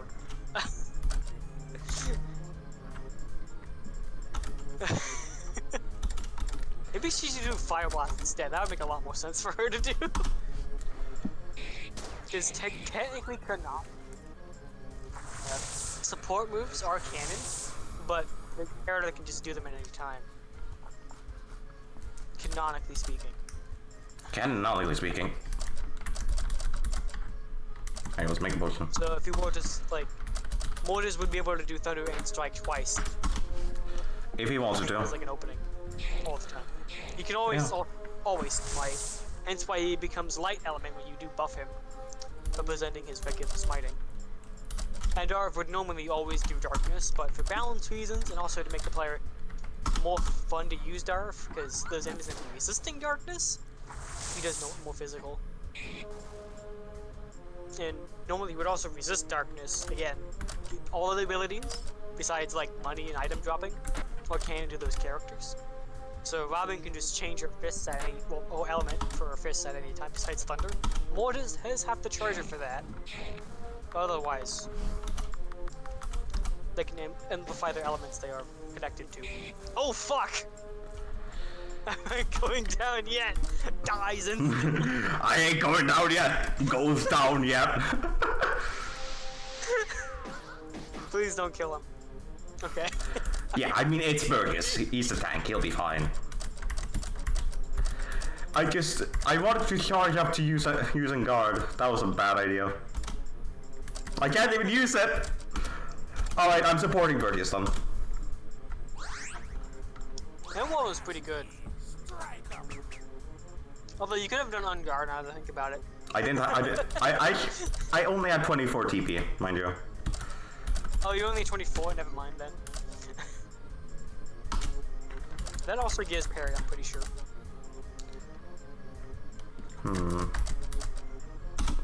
So the skill nuh-uh, that's not what I think it's not called that, but like it's called Taunt Lock.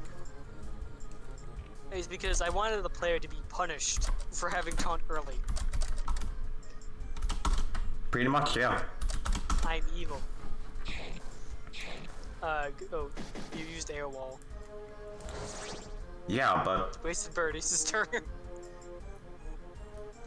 that I did. It comes with AWA. I had 2 attacks. Yeah, but I thought that was what happened. I thought it was used. Look, I'm doing my best here. I've done that once or twice myself. Everyone's done it at least once. Yeah. I think it's a fair punishment for not paying attention to your point, like your TP. I think it's completely valid. Yeah, you know. Also, yes. Diabird comes in clutch. Diabird. Robin comes in clutch. The Diabird comes in clutch. The Diabird has switched teams. It is now the third party member instead of Robin. Wait, what the fuck? Huh? What? Birdius? What was that? Birdius just stabbed air. Anyway, speaking of getting taunt early, we now have taunt. Yep. I remember Suiko saying it's a bit rude to have taunt unlocked after this fight, and I told him we do a little Valve blue balling here. We do a little Valve blue balling. If you want to grind for it, grind for it. But if you want to fight it on even terms, don't.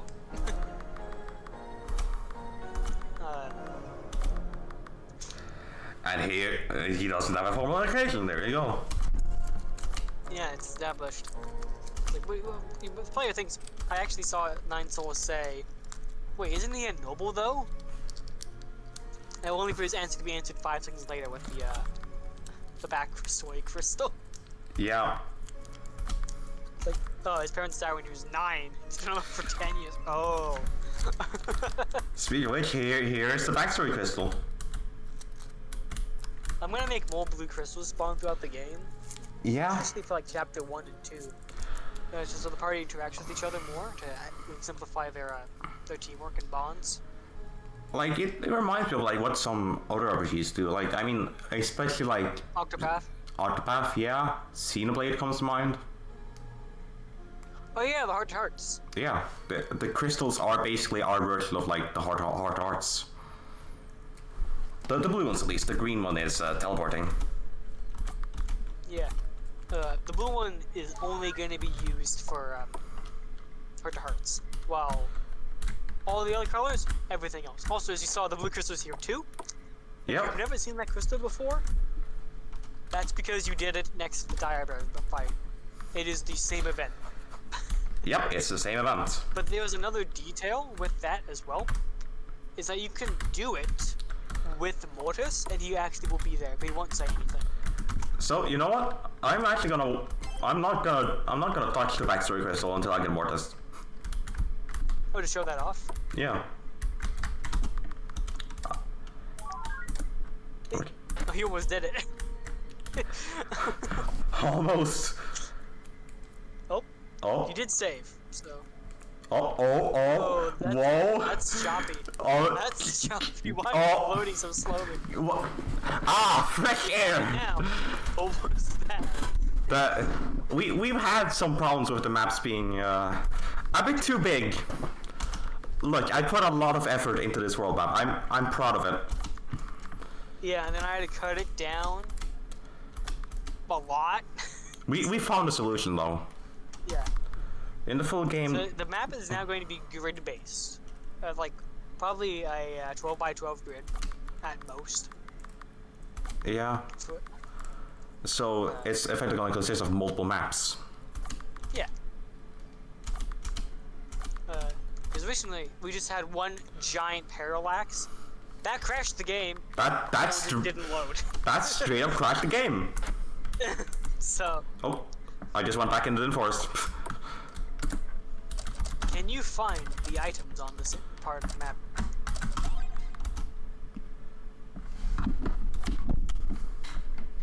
Also, I made it a point to give the player the books after they have the party members, unless not counting Mortis. So the player has a chance to at least experiment with them.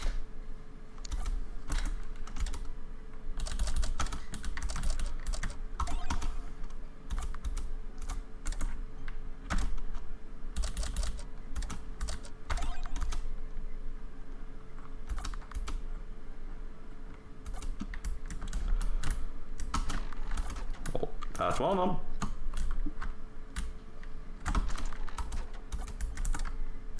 So, by the way, that money one, it was moved. It used to be in the desert part of this section of the map, but I moved it to the center of the floor so it'd be much easier to find. Because Goat did not have the tails. That's better than what you have. Yeah. It did not have the tails. I was a fool. Yeah. I was too lazy to put them back in. So now they're just in corners. It works, but I had to move one of the items.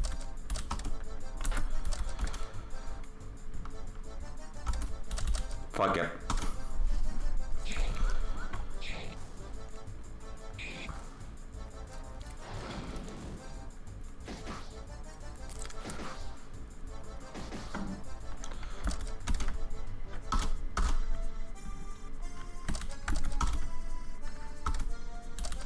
So, as you'll notice,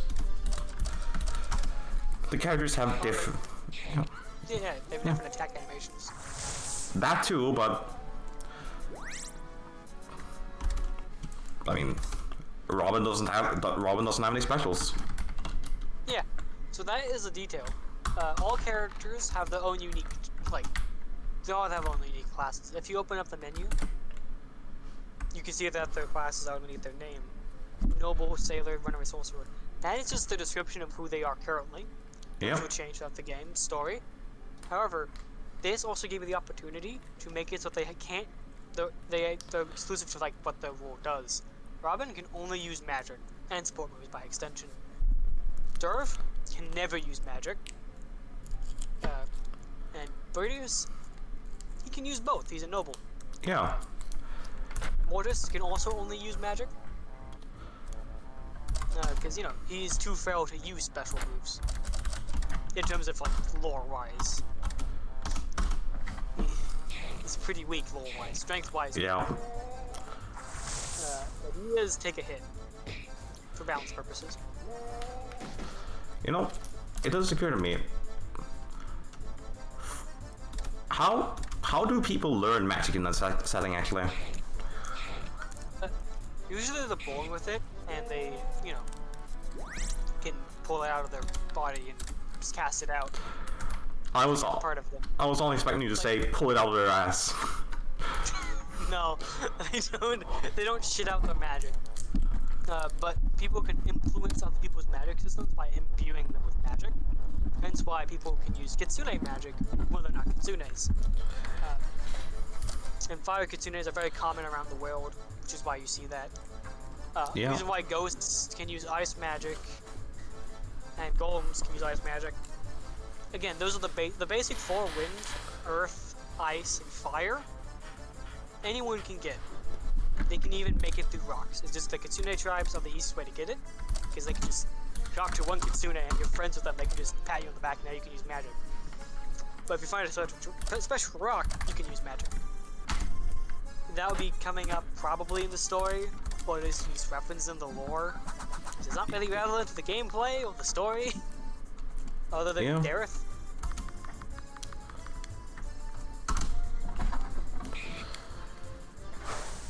Anyway, new enemies, Sandstorm and Sandstorm. Or, yeah. The Sandstorm is actually a recolor of the fog. And the fog we have not encountered yet. We'll do that later. Probably. It is a lower chance to find it because the water section is so short. The boat section, sorry. But for the Sandster, I wanted a Snotster in the desert. That made sense. Yeah. So I made a devious Snotster. Snotster if he was evil. As for the Sandstorm, I wanted more variety. Just that's why the Sandstorm exists. It felt like there was not enough variety. You only fought ever scorpions and desert cockatrices here, so I wanted to change that. It felt too shallow.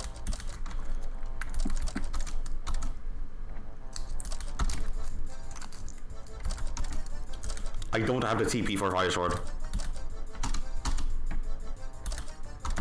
Fireball it is.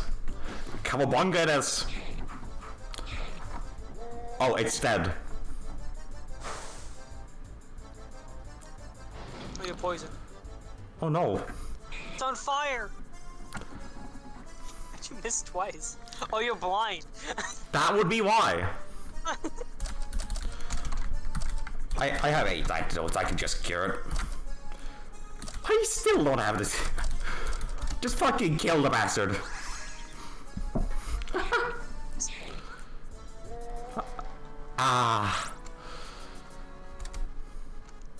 And now Robin has Ice Beam. Basically her equivalent of Negligent Discharge. Nope. That would be Icicle Sniper. Shite, right. I'm stupid. I'm silly. Yeah. I gave her the ability to use Ice Beam because I'm like, wait a minute. Robin can only use fire and her, which is like at level 26. Bit stupid. So I gave her Ice Beam, and originally it was just the same as Fireball, just costed cheaper. And because Fireball can like burn it, Ice Beam can't, like any styles element. When I thought about it, like they should just be the same price, because they're the same attack, but with different trade-offs. Ice Beam gives more TP gain than Fireball, but Fireball can like burn it. So I wanted to like make a trade-off there. Yep. And here comes. Oh, it's only. Oh, I thought it was 2,000 G, but alright. Yeah, I made it so that the 2 side quests you do total it and then some. So if you don't do the side quests, and then get to this point, like, oh, wait, there's something I could go do back at the Din town and help the people and get enough money just by doing 2 things. Yeah. Good stuff. Anyway, greatest joke. He hasn't been paid in weeks. I love this. I wrote this, by the way. He did. I'm proud of. As he should be. It's a damn good joke. I love the bits in this game. And they honestly do remind me of Fullmetal Alchemist Brotherhood's gags and shit. Yeah, we have definitely taken a lot of inspiration from FMA. And you haven't even finished the series yet, which I need to make you do. One day. One day.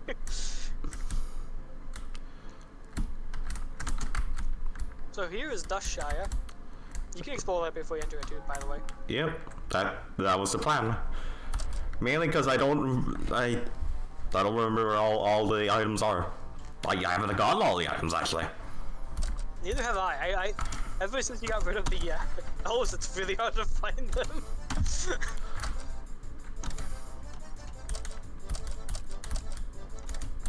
It's part of the fun, you know. This is not a conclusive guide, because not even us, the devs, know. Too lazy to open RPG Maker again. If he wanted to, he could, but, you know, he doesn't want to. I don't want to. Oh, well, maybe someone will make a full guide when the full game comes out. Yeah, definitely. Well, that's what that was. I'm trying to go to Zelfum. Desert Carcass. Like, for a second. Oh, I wish I could get El Tonto right now. Although I think he only spawned in zone at like Palamedes.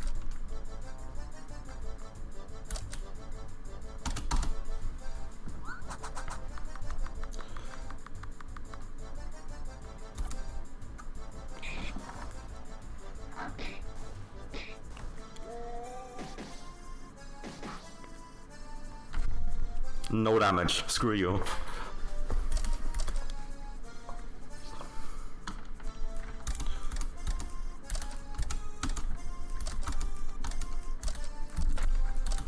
Might as well use ice beam. Oh, when I have it. Oh, fair enough. He's just gone. That wasn't so bad.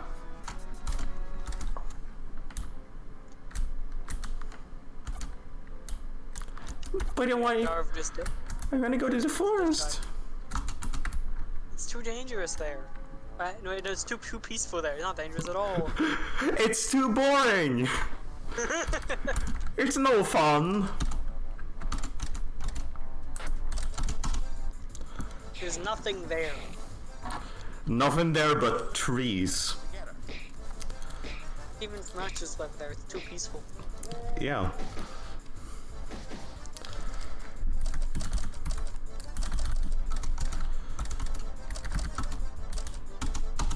Fuck you, get snowstormed. Bit excessive? Yeah, I know. Hey, it works. Maybe I should buff the damage on that. Yeah, maybe. Like Vireblast and also do a little too little damage. There's no one here? The one here. It's him. Our boy. Murotis. Dr. Helen. The funny play doctor.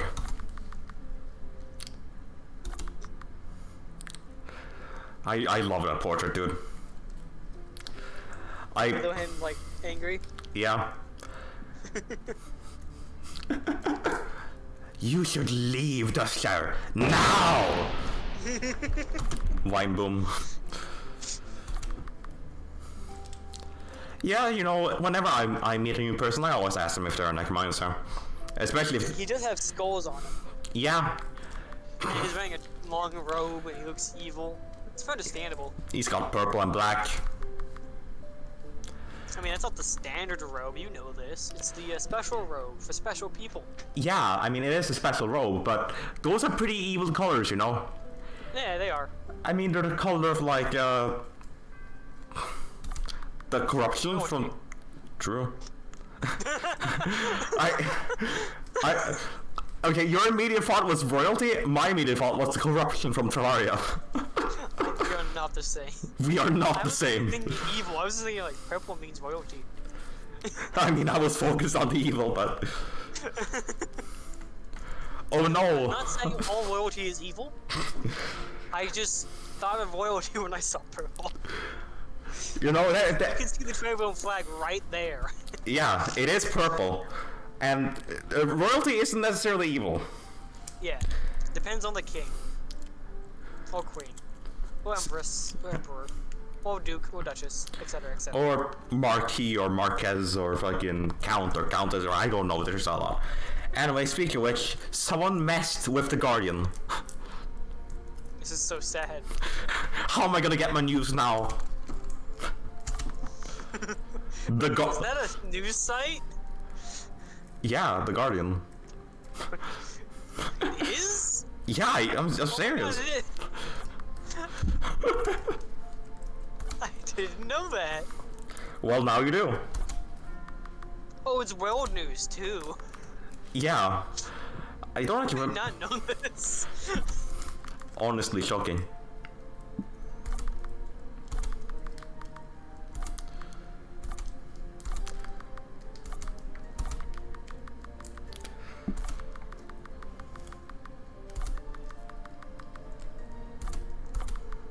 Oh my god, one of the articles is "Don't call me Shirley." And that is what we call foreshadowing. Or is it a callback? Or is it like a brick joke? A brick joke? Like that's what TV tropes calls it, at least. Like a recurring gag, I suppose. Oh. It's It's not a brick joke.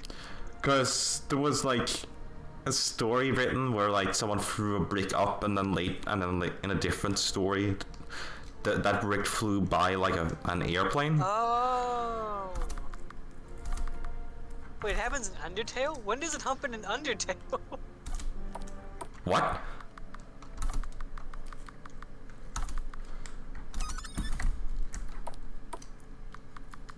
Oh, the flirting. Oh yeah, the flirting. Like, are you on TV tropes right now? Yes. Oh fuck! No, I'm sorry. Anyway, I'm just. Yeah, the fucking spider donut you can buy. Oh yeah, the spider donut. I mean, I'd argue that's more of like a Shekko's gun, but.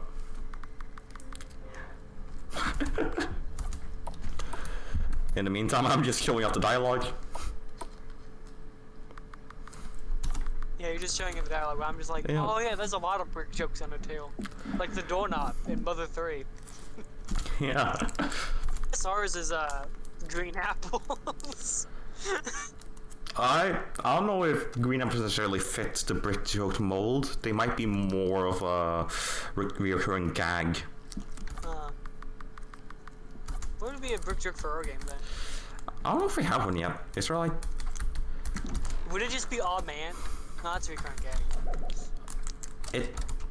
What makes a brick joke different from a recurring gag? Is this like it comes back much later than you expect it to? Like happens once and then it comes back. Like it's a Chekhov's gun as a joke, like you mentioned. Yeah.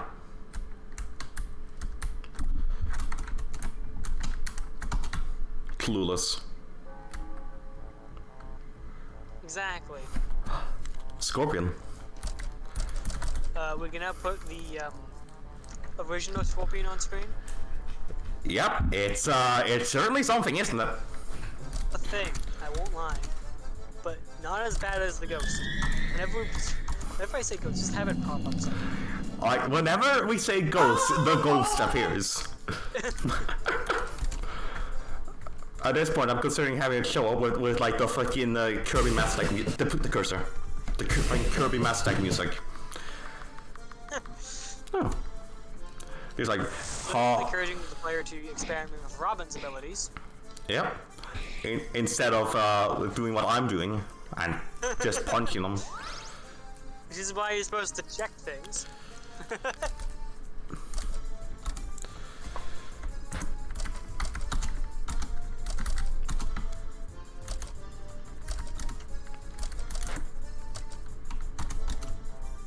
Right, I gotta take more to the support points.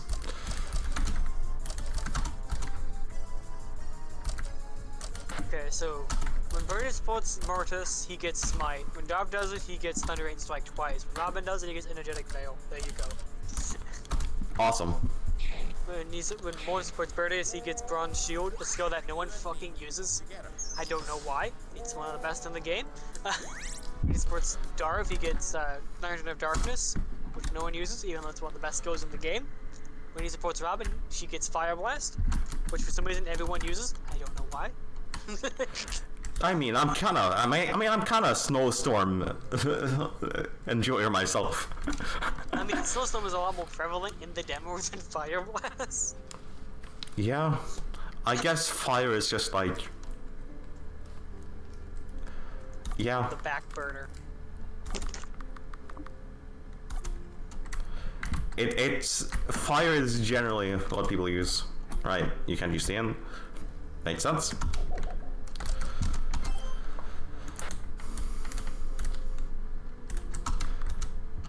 Or you can still use the shops. Yep. And there's a reason for that. If you check these two doors up here. Oh yeah, true. The people went out by the doors. However, the stores will throw their goods out of their windows. So that is why you can't. Which, you know, seems impractical. All things considered. But it works. Now, you already have an iron sight, by the way. I do, I know. And mage gloves, or whatever they're called.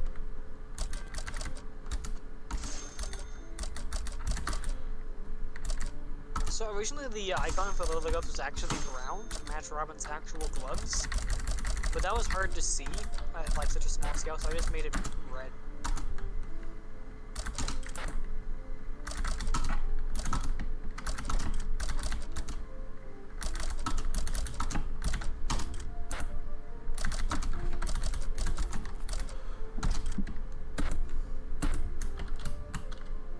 Oh, so there's a chest in the top left.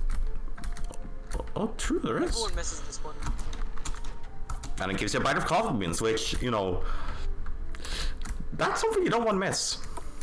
Yeah.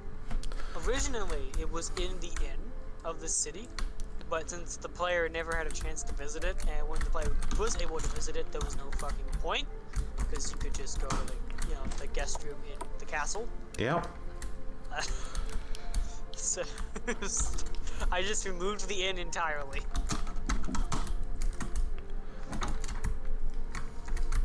Anyway, welcome to Palmeiras Castle. It's such a lovely place, isn't it? Goat did such an amazing job with like making it feel regal and shiny. Yeah. Look at this place. It's so marble. Hey, I'll White palace in the middle of a fucking desert. Don't question that. King Midas, he's rich. He cares about his people, but he's also rich. Also, people really like Mortimer's design. Originally, he was just gonna be like just an aide wearing a robe. Yeah. I'm like, that's too boring. I'm gonna give him like a fancy suit of armor, made him a white knight. So now he's everyone liked it. So now he's an aide wearing fancy white armor. Which actually serves a practical purpose. It's well made. Yeah. Oh yeah, I also based the Triform guards on Berdius' armor from his Overworld sprite. Oh. So if you actually if you see a guard in the back, you actually will notice a very similar aesthetic to the helmet. Yeah. Which. And that's why the boots are also pretty close to Berdius' as well, and the knee pads as well. They're like kind of identical. Yeah. Which I mean, it makes sense. Like, I mean, Berdius' armor is based on like, I mean, his helmet is a Marian helmet, and yeah. I kind of took inspiration from like a Conquistador for his design. I don't remember why, but that's what I did. Yeah, because you wanted him to like be more unique. Stand out. More distinct. I don't see that many like protagonists wearing that kind of armor. Yeah, it's either full armor or they wear a tunic instead. Yeah. There's probably a reason why Conquistador armor in particular isn't very used very often, but yeah. Let's not worry too much about that. Well, I mean, I guess it's because it's gray, and it's like very hard to notice in a sea of gray, but since Bertius has a bright yellow scarf, he stands out from the crowd instantly no matter where he is. I'm talking about the Spanish murdering the Aztecs, dude.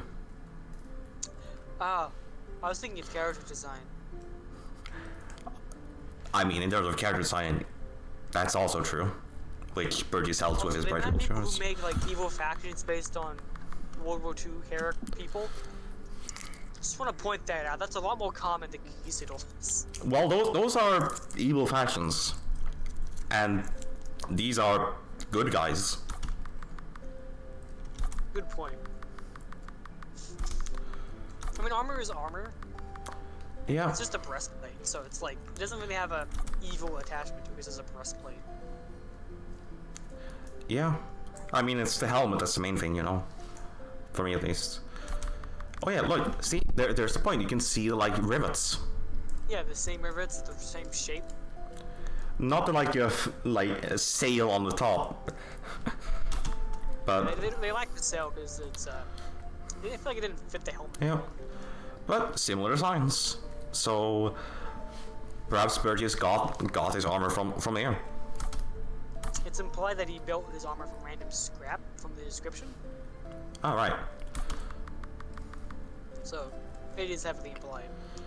So presumably he took part of a guard's old armor, stuck a cool sail on it, and called it done. Called it a day.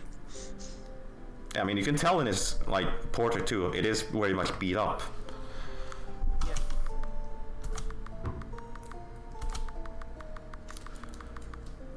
The fact that he also misses shoulder pads also implies that he's extremely poor.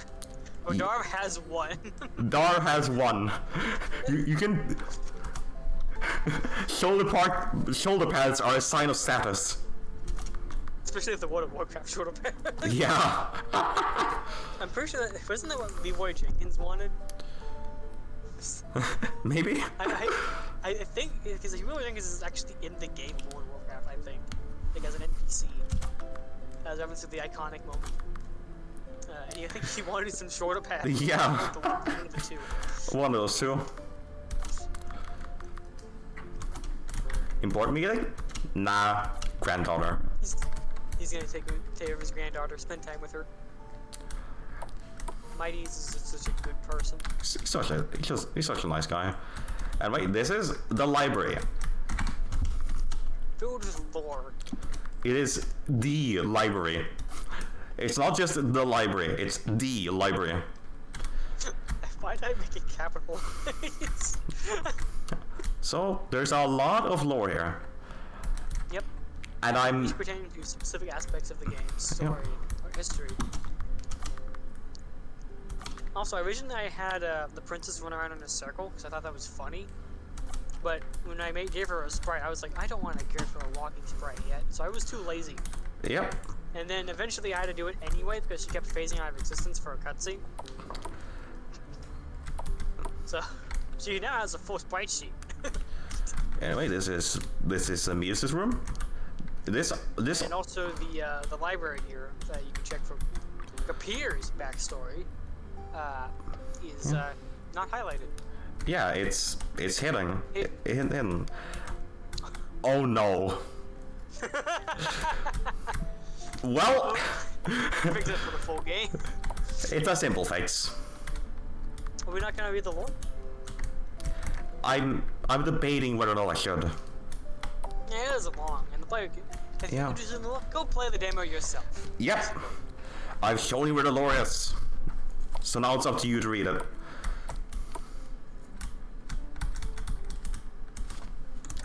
Do you have a...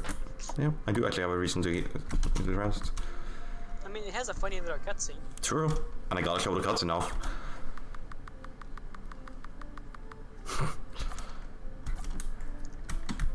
Sleeps like a brick. I mean, you know, when you're on the run, it's hard to get a proper good night's sleep. Yeah. And that's the cutscene where the princess would fade in out of existence. and off we go. You can also keep repeating that cutscene over and over again, and nothing will change. Yep, it's just the same cutscene over and over again. It's meant to be a little wholesome experience. Yeah, it's nice. Oh, the party is hanging out with each other, talking to each other. Birdie is just out cold. Birdie's just fucking. It's just. Probably buy some needles, by the way. Yeah, I was definitely considering buying some more items.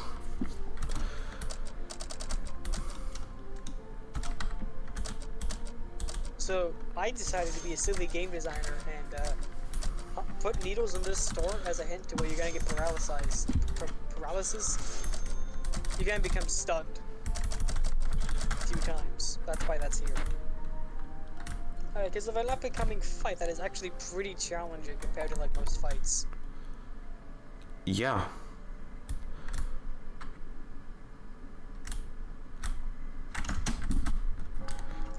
Wait, go. I just noticed. Run away from this fight real quick. Yeah? I don't see the tomb there. It's supposed to be there. The layering go. The layering. That's The tomb! We're missing the tomb! It's just a staircase. No wonder Nine Soul C missed that. God, yeah, no wonder. That's bad. That's not good. Yeah, that's really bad. We need to actually fix that. No. Oh fuck. That's. Oops! We forgot to put the CD into the computer. Oops. You need to put the tomb into the mountain. Oh no. That just reminded me of the thing. Brick by brick. Brick by brick. A classic song.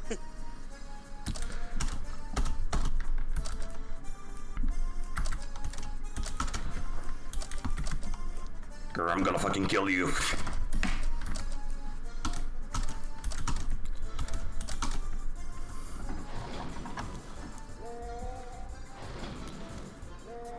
Huh. That wasn't too bad.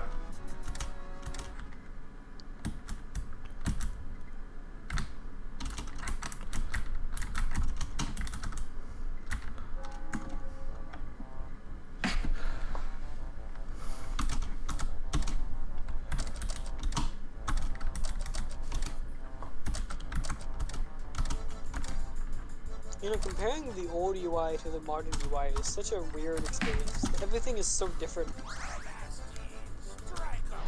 Yeah, it's weird. Try to give the game Earthbound battle backs. Yeah, we did. That didn't work. that didn't work. Yeah, I mean, it would have been cool if it did, but it didn't. It just didn't. I think they're still on the game's files, actually. I probably should remove those. Below. Right, that's heritage. I'm a silly guy. Actually, I can just punch him. But you have... whatever. Yeah, shut up. He'll be fine.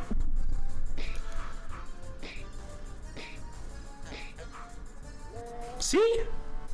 Alright. She gets elemental attacks. Yeah, she gets elemental attacks. I need to make it so that she does more damage with her support, like, buff attack. This right here, this was actually the first parallax I ever made for the game. Yeah, this is also where you get the fishing rod for fishing. Yeah. This was the first parallax map, and it came out beautifully. And this actually was one of the last maps added to the demo, funnily enough. Yeah. I think there's a clip of you testing out the new taunt system from Beyondfly, and you can actually see a part of the original stock version of it behind it. Oops, anyway, look, Garians. Yep. Gyugians, well, all the Gyugians were designed by Goat with my insight and how I wanted them to look. Yeah. They are originally based on a particular Yu-Gi-Oh faction. Yep, they're based on Ancient Gears, my favorite archetype in the game. I don't play Yu-Gi-Oh, so that part of the design is all him. But, I mean, from there I took the basic idea and added influence from various, like... Other moments, like Scandinavian, Siberian, Yeah. World War One. Yeah, in particular, the Georgian Raiders take inspiration heavily from, like, an old Siberian helmet, at least in terms of their head design. Yep, and the Yugian soldiers take influence from World War One British soldiers, where the Yugian arsonist takes inspiration from Flammenwerfer divisions from Germany. Indeed.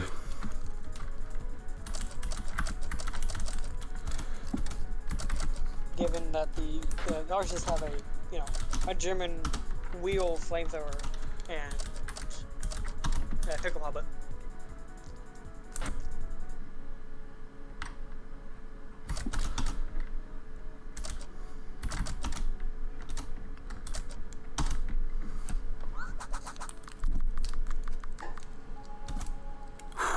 I also made it a point where Darv, so there's some enemies, but Darv checks, he doesn't actually know.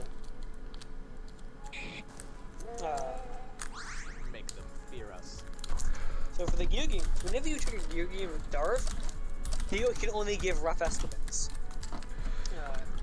If he checks like a Kurigan like servant, which isn't in the demo, but they're gonna appear. It's obvious. I'm not gonna. That isn't a spoiler. There's a faction in the game. Wow. Crazy, right? You might fight them because they're evil, as the lore states. Wow, who would have thought? Oh fuck, Robin's dead. Oh shit! Remember when our hero bring her back to get the XP. You wouldn't know what they're fully capable of. So I want that to be part of his character. I don't want the scan to be an end all be all. I want it to be useful, but not OP, like how it is in Octopath. There's an Octopath all the fucking time, because otherwise, I think you should just leave with one. Because it kind of kills the fight when you have to scan him, and the fight resets it, like he changes his weaknesses, so you have to scan him again, and then scan him again, so you know all his weaknesses. Because you need to check all of them to get 100% completion. I hate that. But for Final Fantasy, where the scan is just absolutely garbage and doesn't help you at all, in Final Fantasy 4, I wanted a middle ground. Ooh. Jesus Christ! What the fuck? Jesus Christ hard.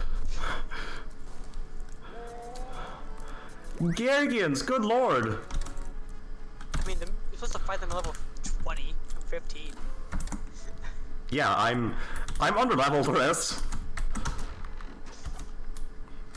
Probably should go back to the guy at the bottom of the mountain. Yeah, I should.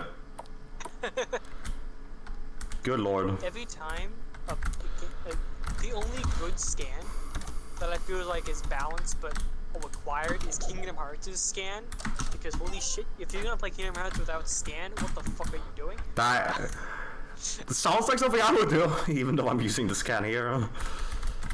So scanning Kingdom Hearts shows you the enemy's HP and how many bars they have, so you know the progress and the phases they're currently at. It's very vital information, so you know when to stop attacking them, if I can keep going, stuff like that. Oh, the ghost. Oh my god, the ghost! The ghost. I always wanted to have Ball and Chain attached to it in some way or another, so I thought that'd be cool. And I agreed. That's why I gave it to the wall chain as a weapon. Yep. It never actually uses it. But it's there, you know. As for the Ashel, they went through several iterations. They originally were an Earth Spirit, and then I changed them to the Ashwell, a character that Goat designed for something. I don't know what it was for, but it was in the game for a little bit. Yeah, the ash whale. I think I made that out like a Terraria inspired thing, actually. That would make sense. It is very Terraria. Yeah. Vibey. And then he made the Ashel, which is Yeah. a compliment to the Bushel. They're both Fey spirits that do the same thing. But the Ashel does actually throw fireballs at you. Sometimes. Yeah. Rarely. Sometimes it's a lot more offensive. Yeah.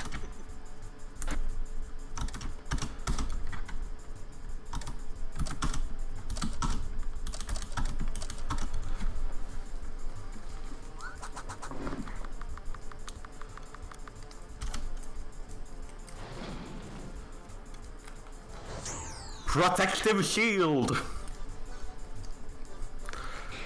No Duende, no Marcenite. Oh! Choice. It protected everyone but Bernie.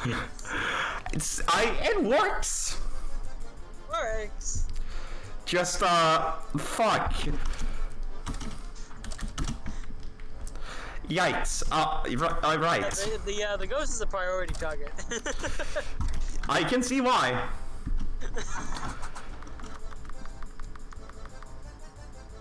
It's immune to ice. Good to know.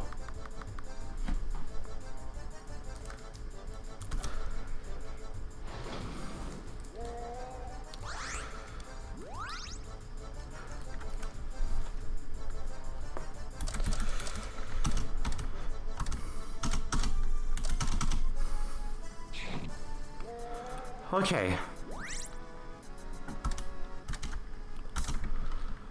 Uh-oh. No.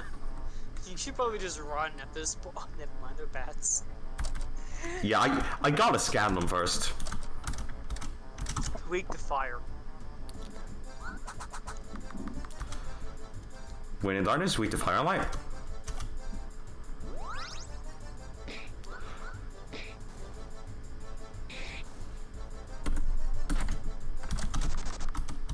Oh, you actually got away.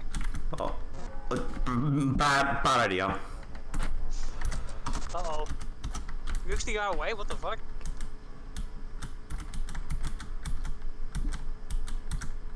No. Fight. No. Wrong way. Oh no. Wrong way. Get me out of here. To the right. I didn't know. Yes, I want to use your camp. I put that guy there for this express purpose. Yeah, the tomb. It's not primarily a combat dungeon. But it is a bit harder than did. I think he just looks directly at you after he says. Or looks left. it looked. I guess that's also an option.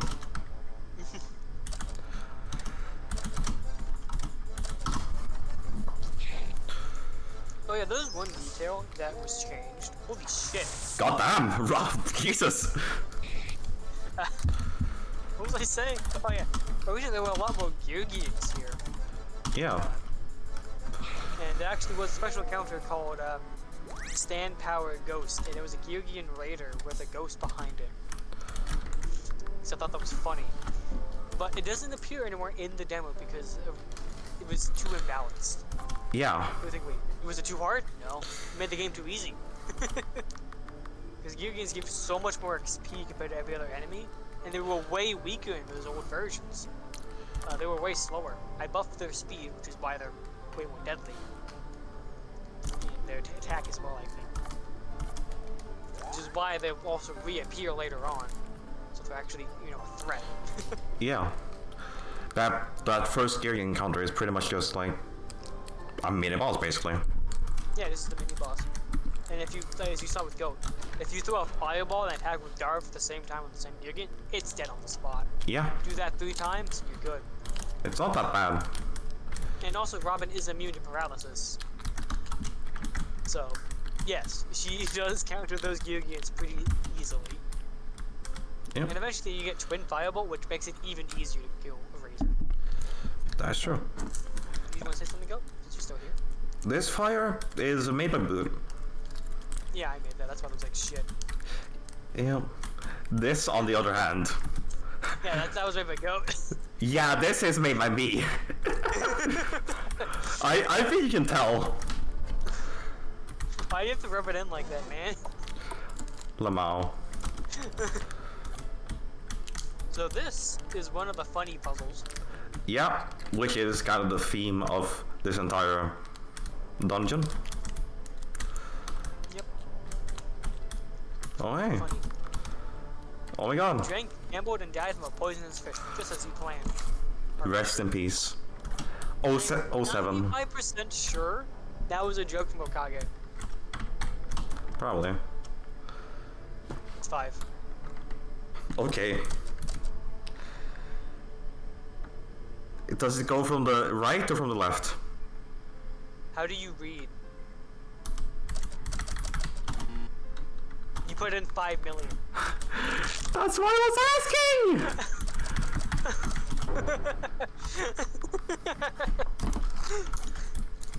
I agree. I hate this place too, Bertius. I mean, I don't. It's a good dungeon in my opinion. I like it. It is a, from what I've been told, it is a really well designed dungeon. Puzzles and being very silly. Just run. But I want to. Okay, fair enough. You want to save your strength for the thing coming. Yeah, but I'll. You see what I mean? I see what you mean. All right, yeah. That I'm not. I'm gonna do this one. No. Actually, I'm gonna go back and heal. Go heal. I changed my mind. Go. Haha, stealth master. That's me. You owe that one random trait of pro bug.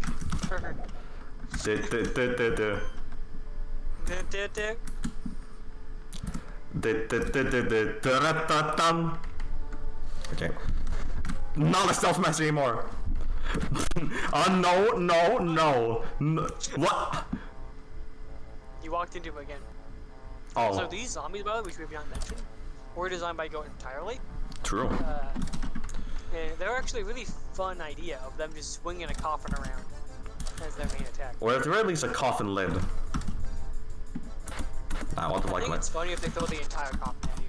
Stop moving, Goat. That's why you kept walking into it. I did not consider that it was in front of me.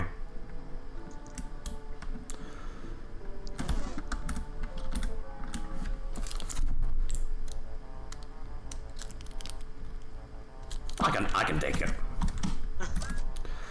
Just ghosts die in one hit to a fireball, just so you know.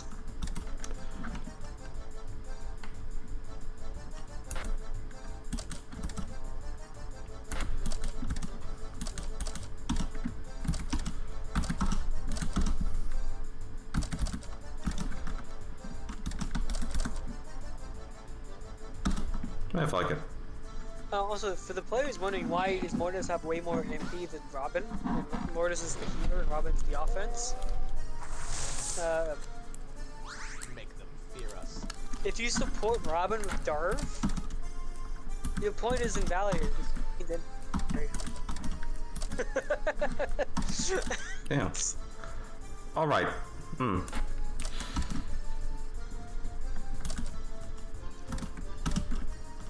He's with fire, not ice. Sorry, I don't mean a backseat. Look, I mean, it's okay, man. It is like that sometimes. I get it. I can't imagine it. Oh my god, Cure. Hi. So Cure actually went through a couple redesigns. Originally it was like 240 MP and 15 TP. Yeah, you needed both to use it, but I'm like, wait a minute. That's a bit excessive, no one would use that, so I got rid of the TP cost. Still too expensive. So I just made it 120 MP. And I was like, that works. Which then brings me into the topic of why do the curing items heal the player? Simply because I wanted them to have another purpose besides queuing one status ailment. You have no idea how many times I play like an RPG, and I had like 30 antidotes, and I just didn't care about poison because I could just cure it anyway with like a my million more panaceas. Yeah. So that's why. So we decided to give them a secondary use. Yep. He's gonna look at you, by the way. You need to go on his right. Right.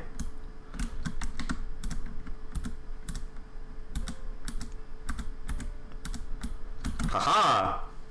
So, do you read something about the poem there? Oh yeah, the poem. That was something I wrote.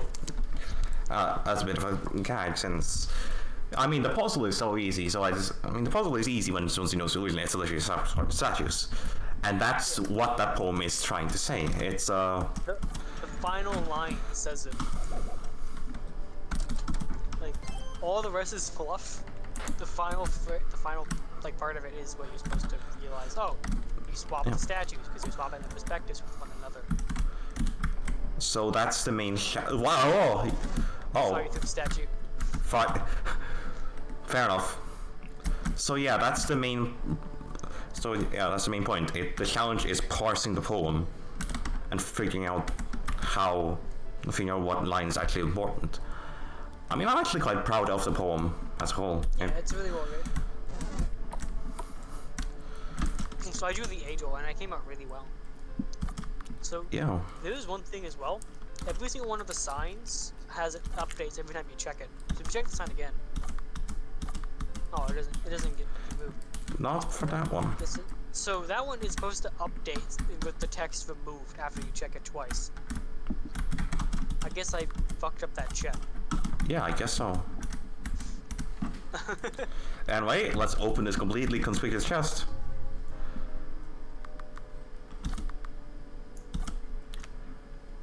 It's a Snotster Mimic. Yep.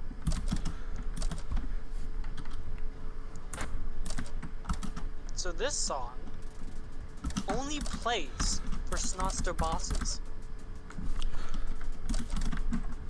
It's originally made for those super powerful Snotsters that we mentioned earlier. Omega and Ultima. Exactly. It's supposed to represent the chaotic nature of the fight. And if you don't kill it fast enough, you get obliterated. That every Snotster fight is on a timer. Every single one. Every single one. With the basic Snotster, it's like 14 turns before it does it. Snotster Mimic, it's I think 7. So if you don't kill it in time, it will do it. But you can survive it, I think. It's just very hard to do so. Yeah. Since, you know, it's the most powerful attack in the game. And paralyzing. Make them fear us. Well, also, Snot Tempest is not the most powerful attack. It is equivalent to Inferno Tempest, which is powerful skill and weaker than Ultima. Ultima is the strongest spell in the game, and I'm pretty sure it is in the demo's file. You can also confuse it, but still, it's probably better for the situation. Yeah.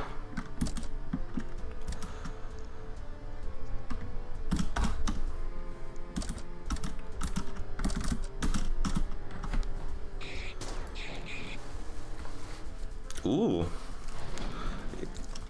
Nice. Dark coming in with his high crit chance. Dark Common and Clutch.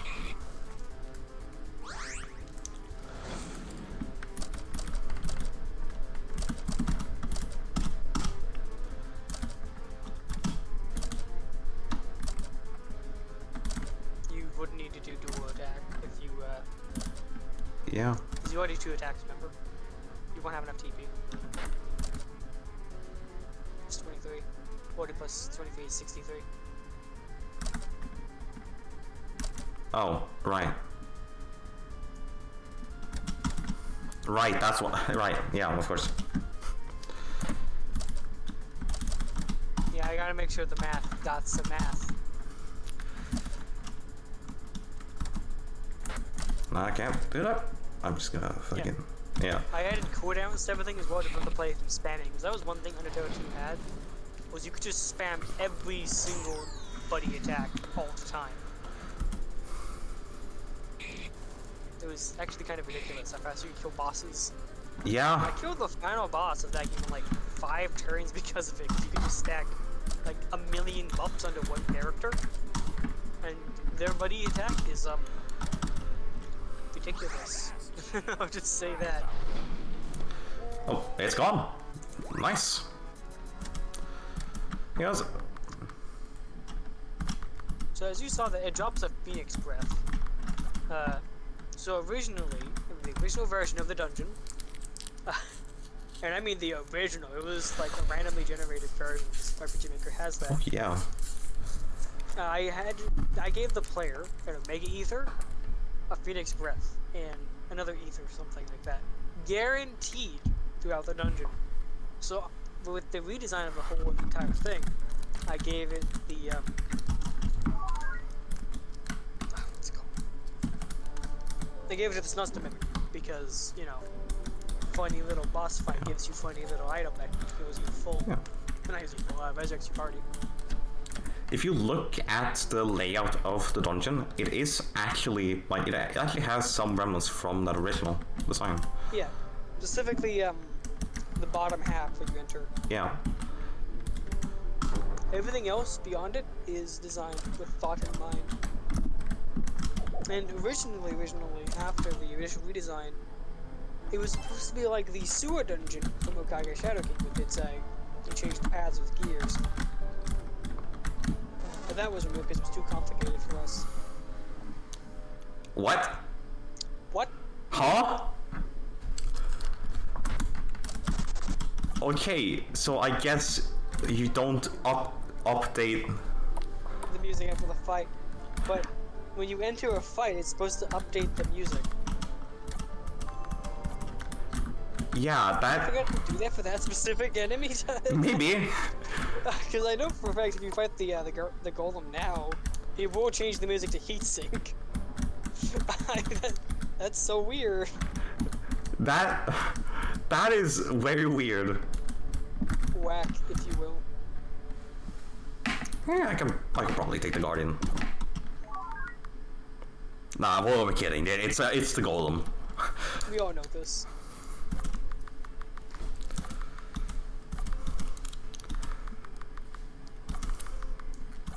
So this is a little bit of more subtle storytelling.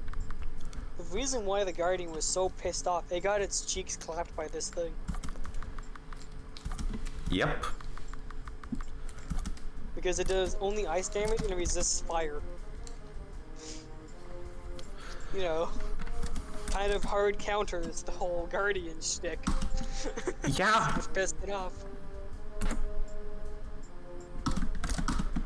I'm surprised that not many people noticed that detail. Like, it's weak to ice because you're overcharging its core. Makes sense. Nah, actually, I'm gonna guard Immortus. Get you some more TP. Attack gives TP though. Yeah. I should buff guard to give more TP to make it more usable. Yeah, I should probably use guard more often, but yeah. No, attacking does more TP Oh. gain than guard. Okay, I should. Yeah.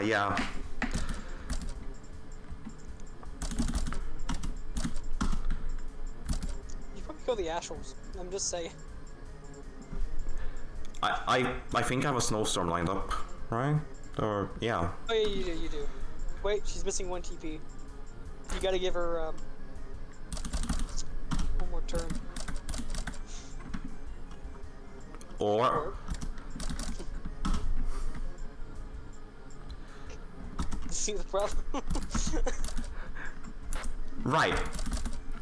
I see the problem. Alright, let's not do that then. Fuck. I was really hoping, you know. I mean, you have another solution for the Ashles you haven't tried yet. I mean, I could just beat their skulls in, you know. They're flaming. They're. You have another solution with Birdies. Alright. Okay. Yes. All right. I just look now. I have a snowstorm lined up. Now I want to use snowstorm. I know. You'll be able to use it next turn. Calm down. Calm down. You calm the fuck down. You have another turn! The only one that loses their support immediately is Birdius, because he uses that second turn up. So. Yeah, why didn't I just do that in the first place? I'm silly. I'm silly. I'm silly. I'm goofy. I'm goofy. I'm goofy.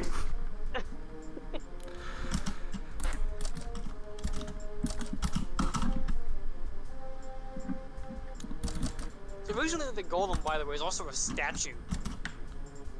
As an idol that like made the Guardian mad. But I changed it to a golem because that made more sense, and it as being beaten, pissing it off makes a lot more sense than him being like, I don't like this statue.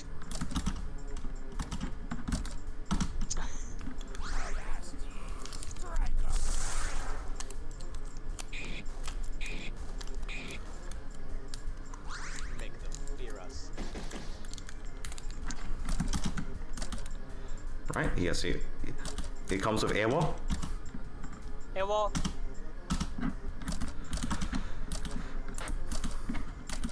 I suggest guarding right now, actually. Yeah, that's fair, actually. Everyone should guard. Oh wait, is it about to? I should have probably supported Lurgies with Mortis. Wait. Oh, alright. He does that. Yeah, ah, fuck. That's bad. Oh, you don't have any Phoenix Feathers. Uh-oh. Uh-oh. I'm gonna have to buy more. I should have bought more. Oh god. Right. See, this is how you can still win.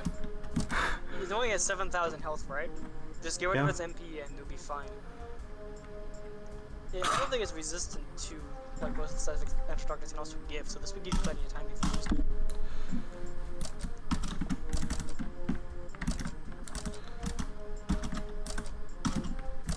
You know the strat! Let's fucking go! Let's go! I know how it works! Here's how we can still win! The golem's silence, that's actually huge! Yeah, that's actually massive!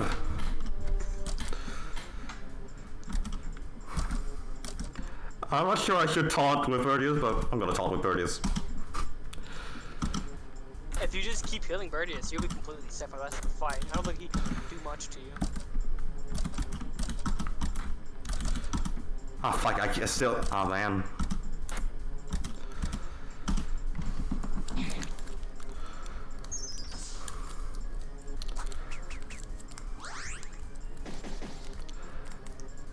As long as it stays silenced.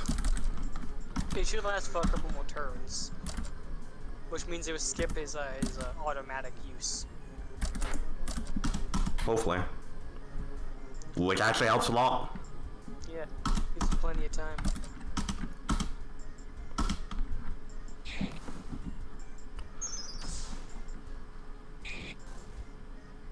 Also, I wasn't even counting that he knew he was about to do it.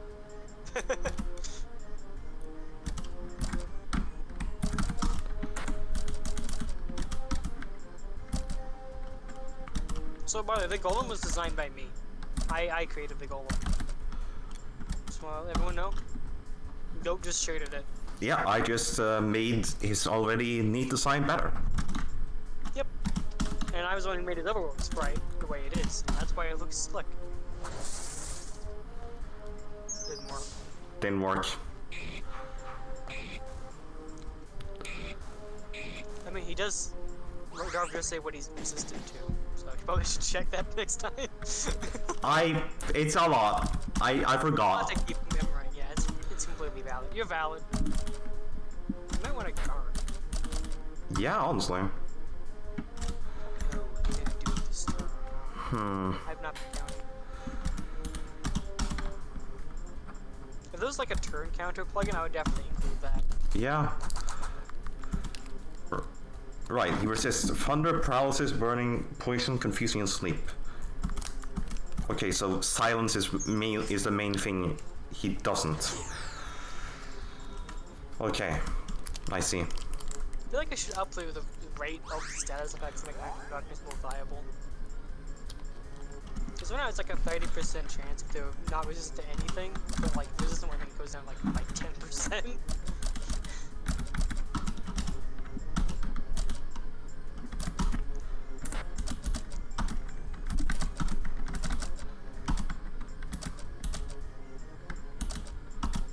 I just thought I can give it another actual ailment in the full game. I'm gonna do that. Yeah.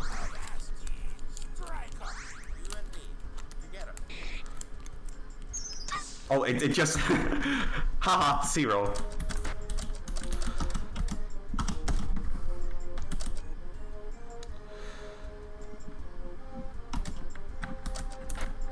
Just attack it. Just kill the bastard. Let's just kill him. Murder him.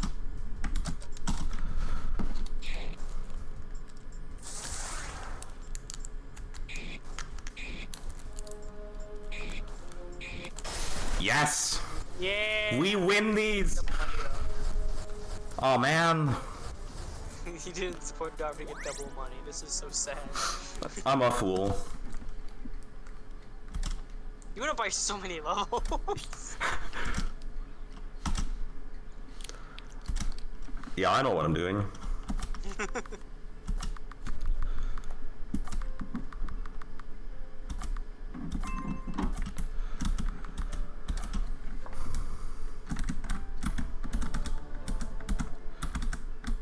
I know the patterns now.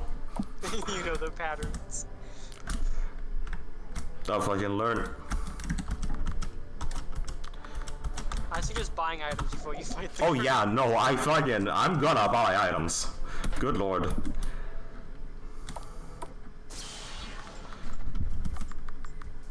Hello, Guardian. So the Guardian went into multiple redesigns. It actually came from an accidental like tile that I made. Yeah. I don't know if we still have it somewhere, but I was trying to draw a sand tile, and I was like, wait, this looks like a shape that I could use, and I took it, redesigned it with like the Guardian that I had for like half of the demo's like lifespan, like not the demo, the in developed prototype version of the demo. Yeah. Put it on screen, and then. Yep. One of my friends did like a concept art for it, which I will not put on screen, which was used for the other half of the prototype, and the current one was used for the full game and like the public piece. Which all three is just feels like a good evolution, and the final was a mixture of the previous two. It's great. Yeah.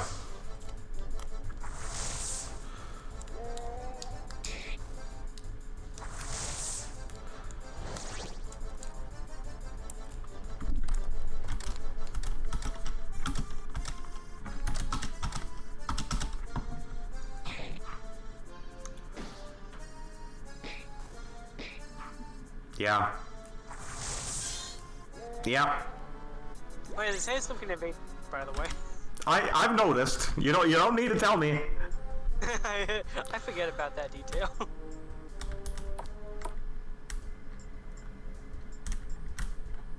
So as you notice, the music actually changed around the kingdom to exemplify how dangerous everything is.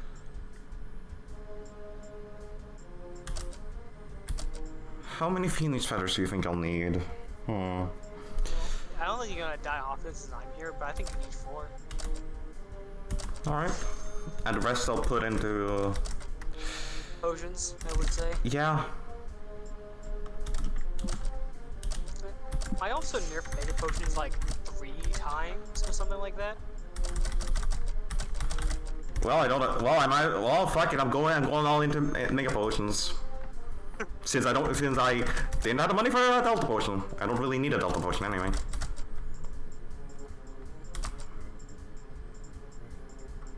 Wait, is Smiling Spots heal you for more? It does. I had never noticed that. Ah, look at that. Oh, right. Okay, so that's another detail. Actually, originally all the curing items actually had different effects on the player. Originally, the needles actually did like 5% of your max HP. Ah. You used it. You can see why I removed that. Yeah. So now all of them just heal you, which is a lot more fun and fair. I should probably go back to the camp and heal. Can't you enter the castle? No, I can't.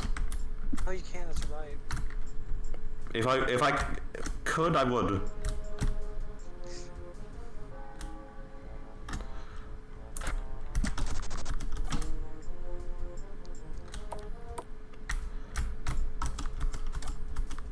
Also, the reason why the music restarts every time RPG Maker shenanigans. Yeah. I'm pretty certain there's a way to fix it, but, you know, we haven't done it yet, so that'll be for the full game. Oh my god, El Tonto! Holy shit! Oh fuck! He hurts hard, but it's the funny bird. Oh shit. Yeah, we're doing this. I'm fine. So, El Tonto is inspired by a previous game that we tried to make called Notcroft Project. The same It's called the same one that have the we met Game Over soundtrack. Right? yeah, the Game Over soundtrack. Yeah. The final, like, the main antagonist of that game is called El Jefe, and Nachtkrop, which is a German, well, Germanic, not just German, but, folk demon that would feast on your, dreams, or, like, eat you if it saw the holes within its body or something like that. It was a horrifying creature. And it was a cool thing, and I wanted to make a game out of that one specific thing. Yeah. It happened.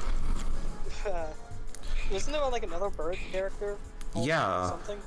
Jose. Jose. His name is just Jose the bird. I don't know why we went with like Latin names for. Yeah. Like we went specifically for like Danish. Danish Spanish. Yeah, we went for Spanish for some fucking reason when the game was Germanic in origin. Yeah. I mean, we couldn't call the Nazi crap something else, which is, you know, leader of German. We couldn't call him that. So Yeah. it's that the German leader is, I believe, Fear. Yeah, we're not. Problem there. Yeah, we're not. We're not going to call him that. Yeah.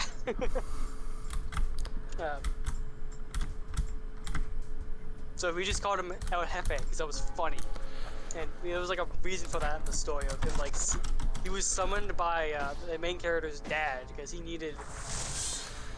I forgot why he needed El Jefe. I'll be completely honest with you. It was something like restoring his mall to glory or something like that. Restoring his town to glory. That's Yeah. right. Oh my gosh, chicken. Should probably heal first, by the way. Yeah, I know.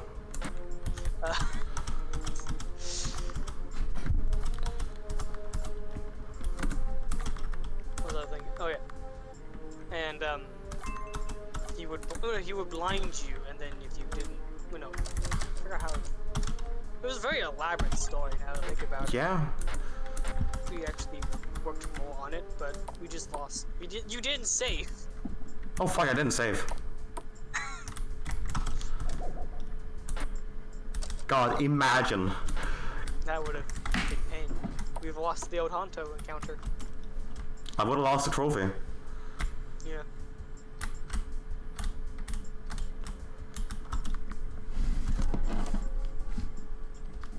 No bell icon because I forgot. So this was the original final boss of the demo for the longest time. Yeah. That's why it's so dramatic.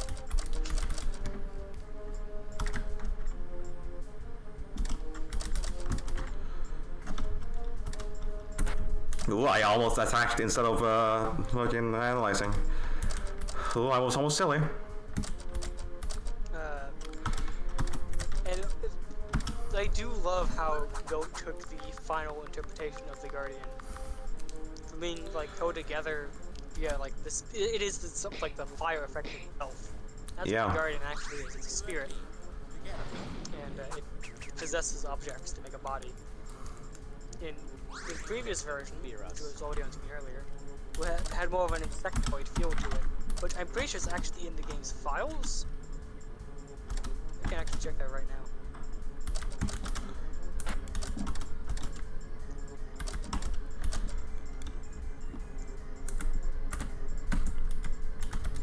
No game. Oh, there's. I was really worried. I was like, perfect. You're saved. It's fine. In the middle of a fight would be just... It would be annoying. Yeah. Surely it's not going to hit Robin again.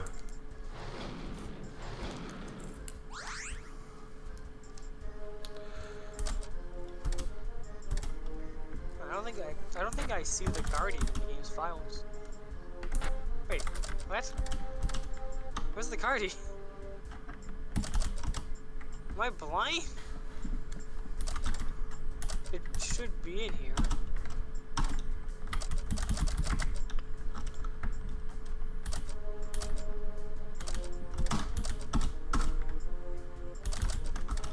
Okay, so nope.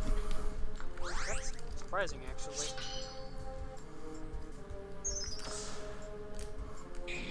Damn. It's just the final version of the Guardian in the files. I can probably find it somewhere though. Huh. Yeah, it should be in like an earlier version of her. We do keep all of our old versions. Although lately I have not been doing that because it's not been necessary. Yeah.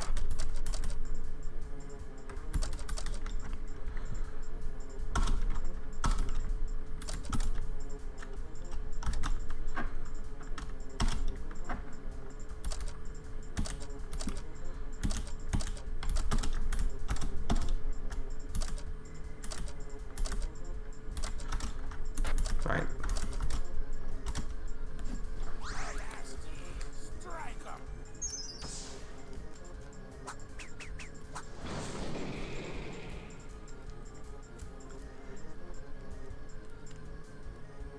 Yeah. Whenever Mortis is on fire.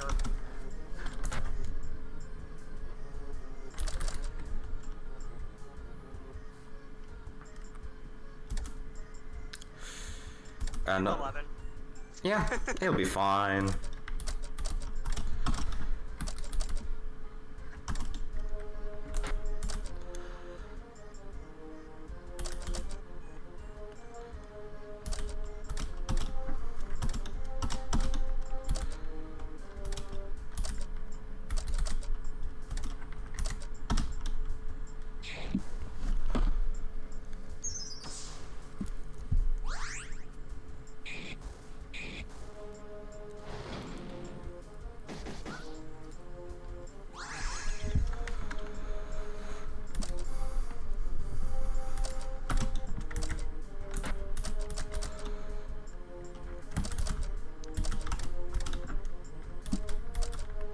Now I think about it, maybe I should have made the item that cures burning a fire hydrant. That would have been very funny. That would have been great.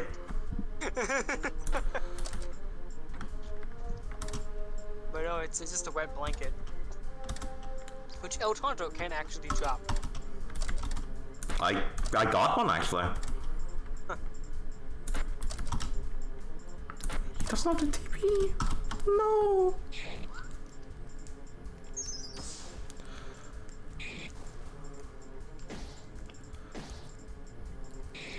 Ooh.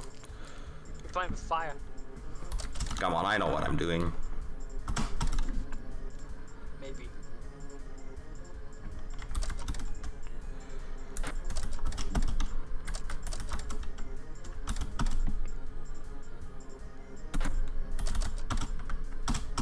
By the way, all the item ideas and all of the support moves and everything related to like everyone's attacks were all basically inspired, thought of by me. Yeah. I didn't draw them. Goat did. But I drew all the icons. So there was that. But as for what they're inspired by, I just thought random shit that would make sense for like the character. And Parlay is a reference to that moment in Pirates of the Caribbean 1, where Jack asks for Parlay, and they respected that. Yeah. Oh, it's dead. Well, that... I didn't even notice they used Ancient Barrier. I looked away. Yeah, I did...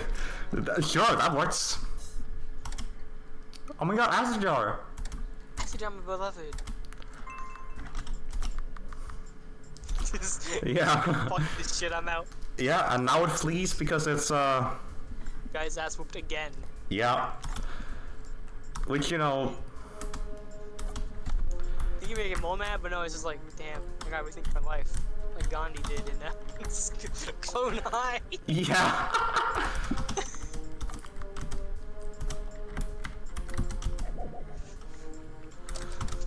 I'm just like now imagining the Guardian getting his ass kicked by the party. He's just looking out the window.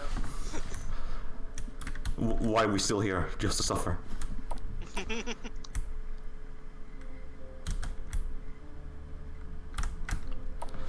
That? Oh yeah, right. So this, again, was added in after the original ending of the demo. Yeah. This was added because I wanted a different ending to the demo to add more into it. Because the Guardian being defeated, just to the king, and it's like, oh, he's under attack. Oh god, what happened? That wasn't that interesting. Yeah. There wasn't much of a build-up to it. It was not as surprising as it could have been. So here's all the citizens from all over the country gathered to celebrate the, being able to leave their homes and learning that it was actually a natural disaster, and it was just saved, and they were cured and fine and saved, whatever. So they're all cheering. The king is there, telling them to calm the fuck down. Yeah. Because I mean, look, they are jumping. And now we get the next part of the main quest. Yep. Which was originally more of like which was originally meant to be more of a side quest. Yep, it was originally meant to be a complete other side quest with an optional dungeon. But that was entirely changed to be main because I'm like, wait, this is too important to be a side quest. So that is why it is a main quest. Yep. Oh, so I do the chibi sprites. And that everyone loves. They're great. Happy to hear that. Actually, Goat North currently has the original, like the framework sprite sheet of the chibis as his background for his Discord profile. All right. Fuck. I can't you stay in here? You have to use it in the watchtower. It's called progressive difficulty. Everything gets slowly more expensive as you go along. It's called rampant late stage capital.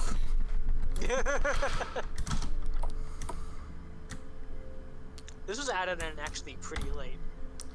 This Yeah. was added in after the demo actually went public. Fun fact. True.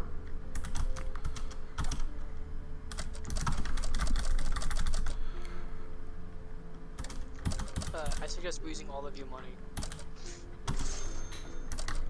Well, yeah, but there might be. Wait, is there an equipment shop here? Yeah, there is. Oh yeah. Oh, never mind. Right.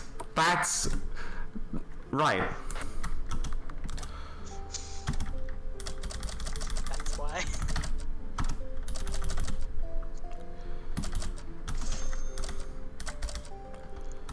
Probably should buy some Phoenix feathers. I should. Now I have 8. That should surely be enough. Shirley. Oh, your name is now Shirley. That's where Chekhov's gun. Oh yeah, there used to be a fishing spot here. Oh yeah, there isn't anymore. Because I didn't want to fix it. It teleported you to Din.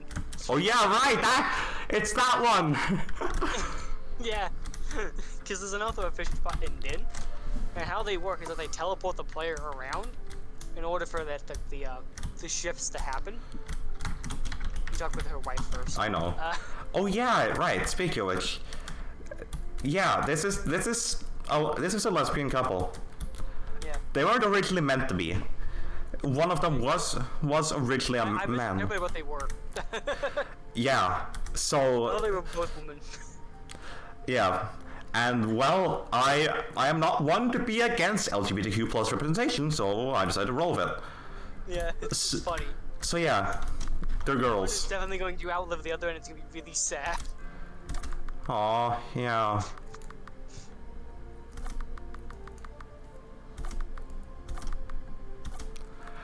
And now it's time for Mortis to be an actual doctor. I just noticed Darvis using the wrong sprite.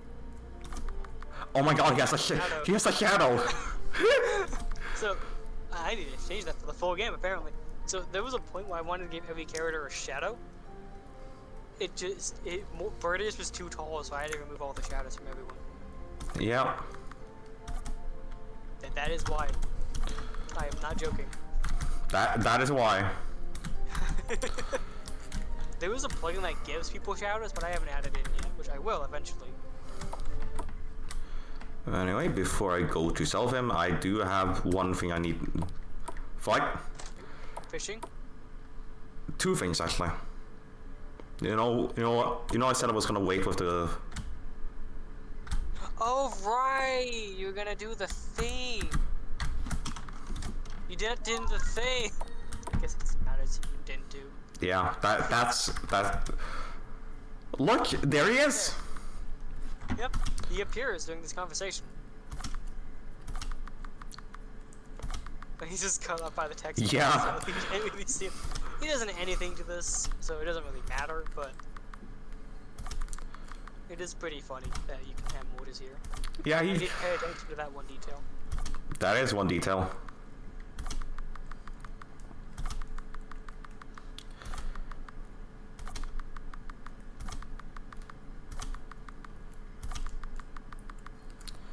Holy shit, Evelyn. So, yeah.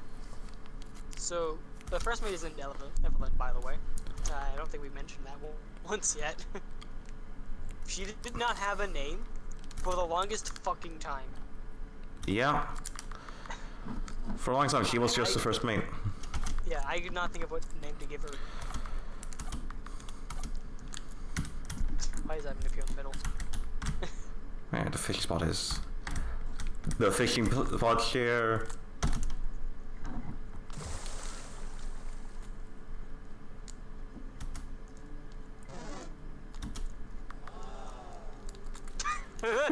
Ah! Congratulations. Come on, I gotta get an actual fish. You can get the boot again. The suspense. Medium trout! I'll take it. That's dinner for tonight.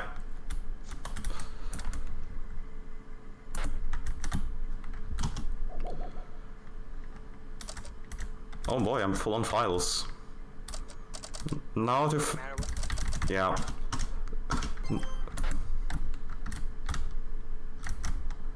Did you ever talk to Darius? Did you ever get paid for your job? Oh no, I never did! I never talked to him! I completely forgot I never returned! Oh my god. So, if you say no, he'll give you 2 Phoenix feathers instead.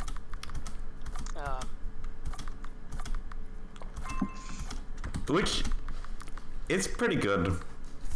Yeah. If you don't need the money, it's better to take the Phoenix feathers. I can't do anything. I'm in a fucking wheelchair. Damn it. Look, I'm sorry, man. I had to. So I added that line there to make it so the player would like, after he complains, why don't you find your kid your fucking self? And then after they save him, and they're like, oh. Yeah. Oh. It was really funny when Nine Soul C saw that. I was like, oh. He felt bad, I could tell. Yeah. I just, his tone of voice when he said, oh.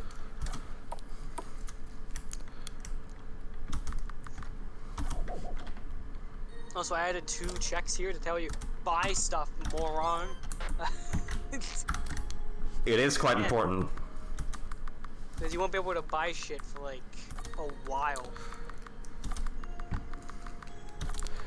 Yeah. And I wanted to see what the player could do with a warning. It was like, they get the precognition of something is going to go horribly wrong.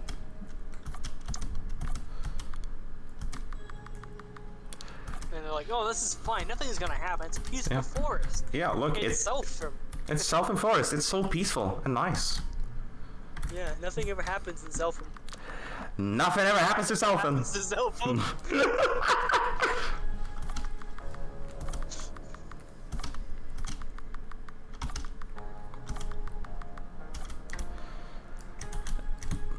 Yeah.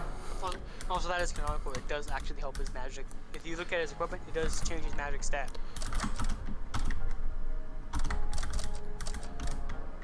Yeah, it does. You know, one thing that occurs to me is that we do have like 3 forest dungeons in the demo.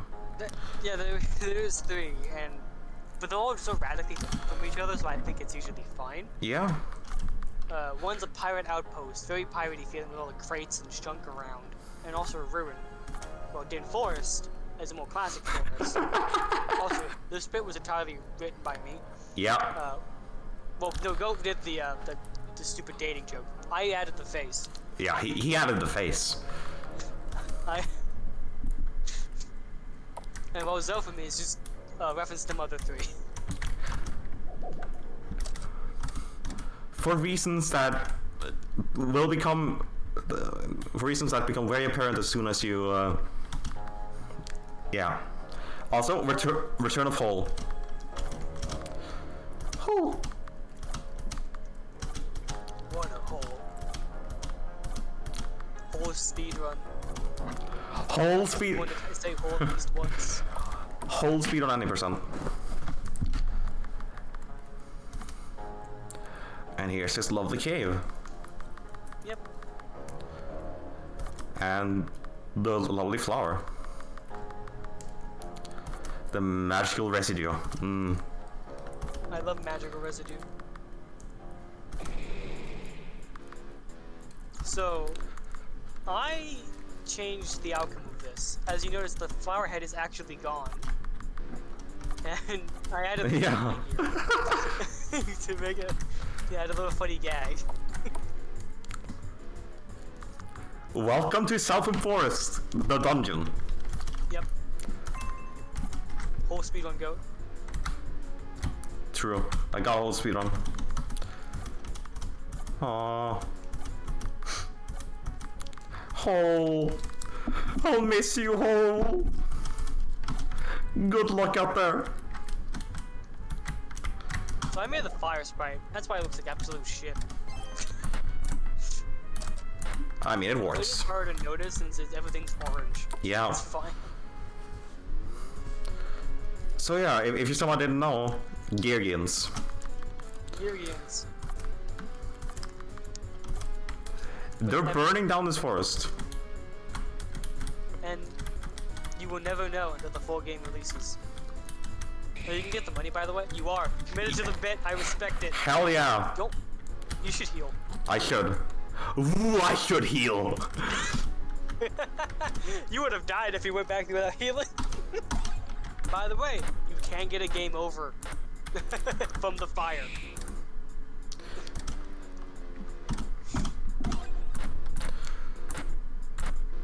I suggest getting to level 19 with water, so 18. Right. I mean, I gotta show off the new enemies at least. Speaking of which, here's the new enemies. Oh, one's not new. Yeah, well, yeah, but 2 of them are. So yeah, here's the cool new guys we have. We have a Geargian Arsonist and Geargian Gunner. Not Soldier, Gunner. My bad. Oh, I forgot the gun was based on the dinner plate gun, the DP-28, I think it's called. Yeah, oh yeah, it was. Because I wanted the gear to be the fucking clip. Yeah. Magazine or whatever. Just because that's... Yeah. Aesthetic.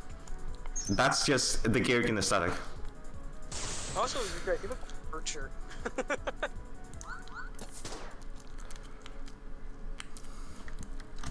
You got really lucky there, holy shit.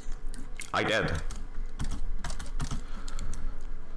You're not gonna go to the paralysis demon first? Yeah, it'll be fine.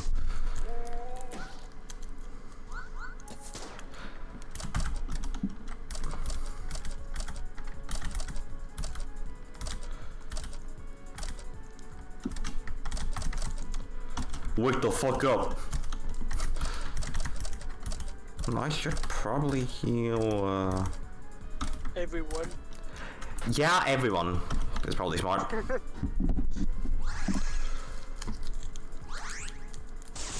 Motherfucker! That's maybe you should have killed him first.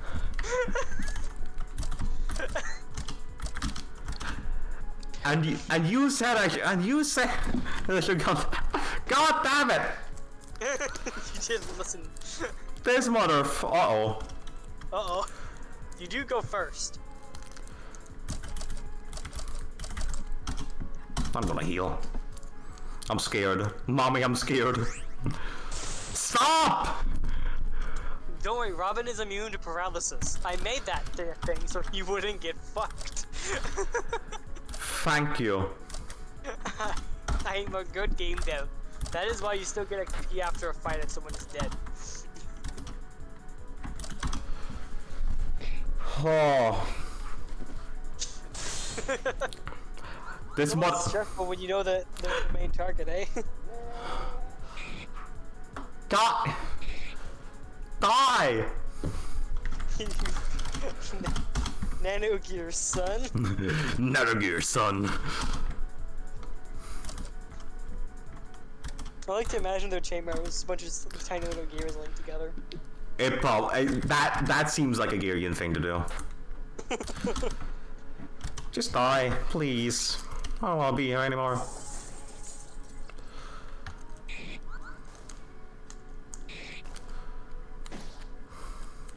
You're getting so unlucky. Why do you keep missing? I don't know. We're going all into offense now. Kill the bastard.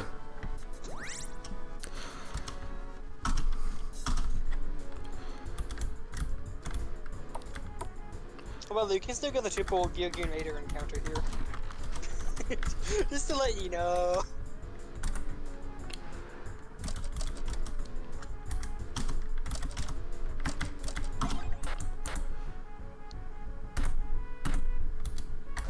Fuck it, I'm gonna kill you. Arsonists? I can handle arsonists. Not raiders though. Raiders are scary. Apparently raiders are the worst enemy. Like, you wouldn't think it considering they're the first one you meet, but you know. I mean, the first one you meet paralyzes you, so you think everything else will be worse. Fair. Oh, well, I don't actually need to. Well, fine. So, originally, I was gonna actually have Ashles appear here. They're immune to fire. Oh, never mind, I thought you used Mortis for a second. I can't read.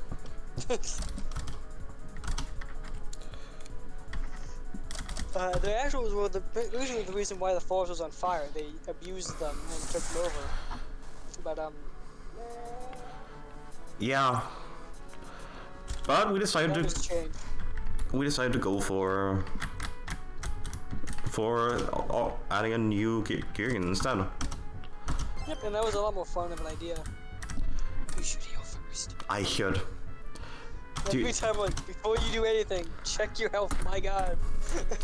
Check your health, MF. Here we go. So good, do you want a fun tip?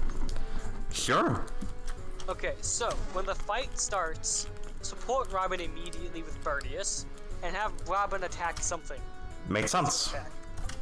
So she'll have enough TP to use the funny snowstorm, if she doesn't die. So yeah, this is Hans, one of the secret bosses in the demo. It's more of a funny encounter than actual boss fight.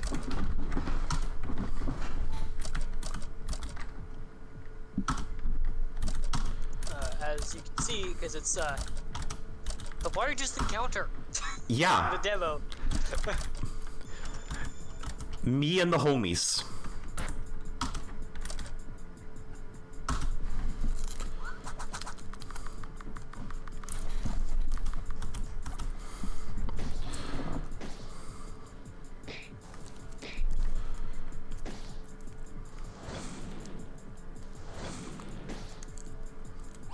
You and me, together. Make them fear us. Yeah. Make them fear us.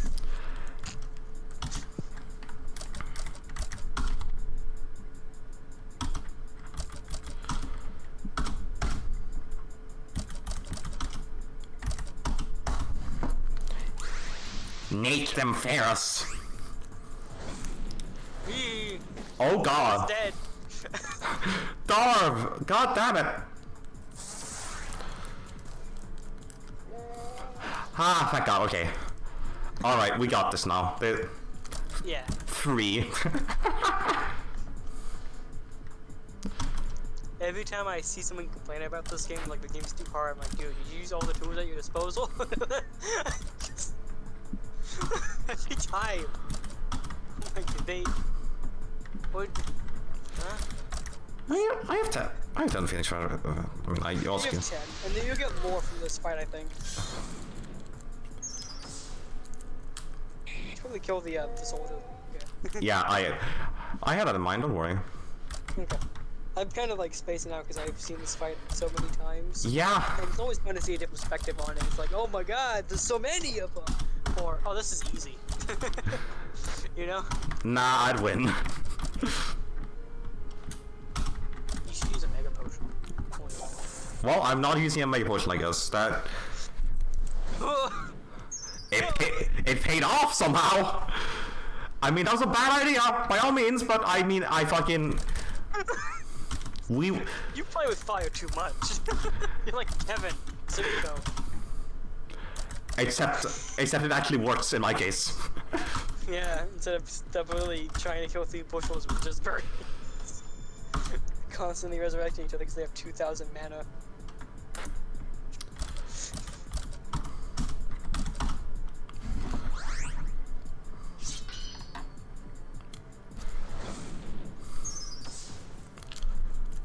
Make them fear us.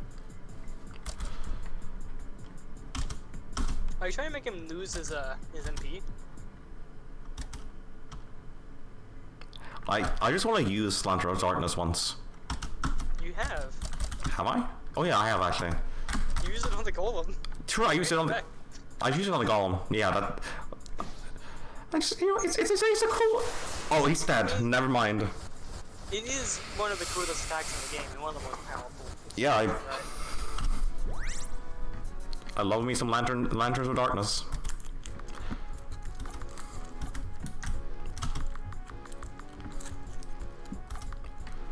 And as a reward, you get, in addition to a place to rest,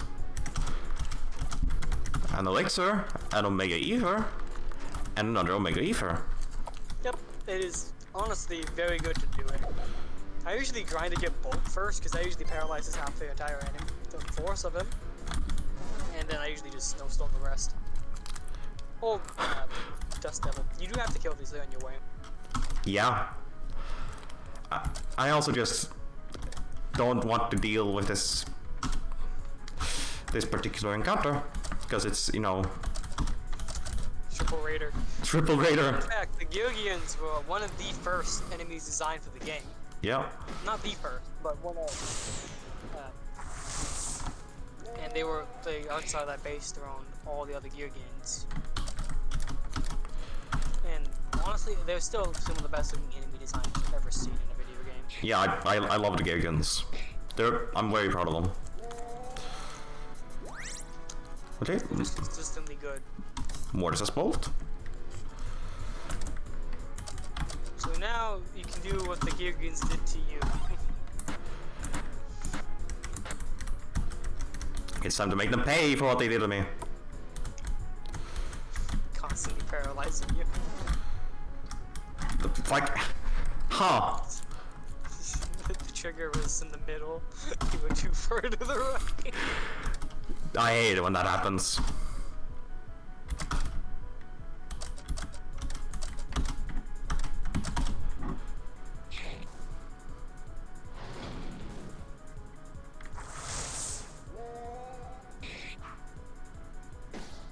Typical.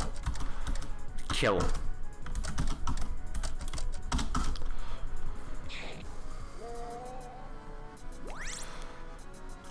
Ooh, the horse almost leveled up. I was. He gets Flash Bomb, which I think is actually broken. Go right. Because I forgot to add the trigger. Right.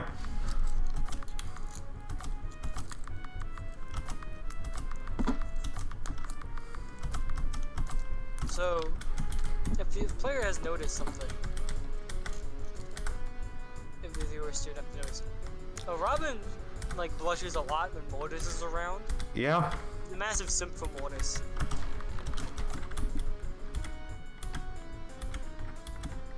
Okay, that's why. Oh, well, I guess I'm fighting you. Oh no, it's a smorgasbord. I'm not dealing with the smorgasbord. Oh! Smokey, they're gonna beat the shit out of you.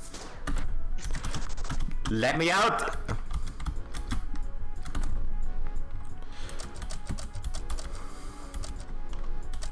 I noticed you never use Mortis' healing in the field, but always in battle.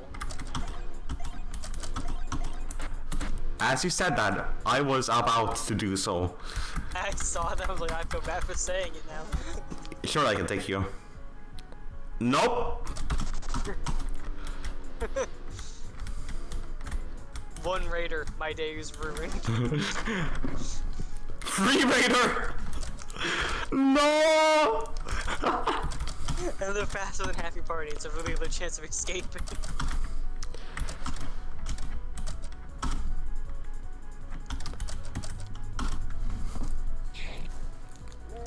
Well, one was dead.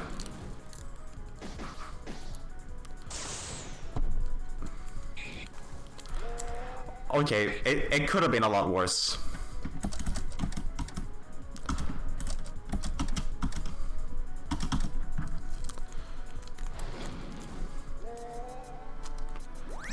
And two of my brothers level up, so yeah. Oh shit, twin fireball.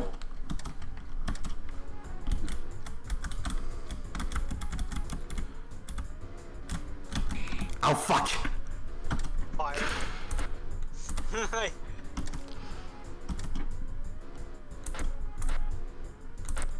Wait, when the hell did I get a small carp? Wait, did they give you the wrong fish? It did! Doesn't matter. I mean, yeah, it doesn't matter. I'll be fixing the full game, everyone. Not the demo. I don't care to fix that one fish. I can take it.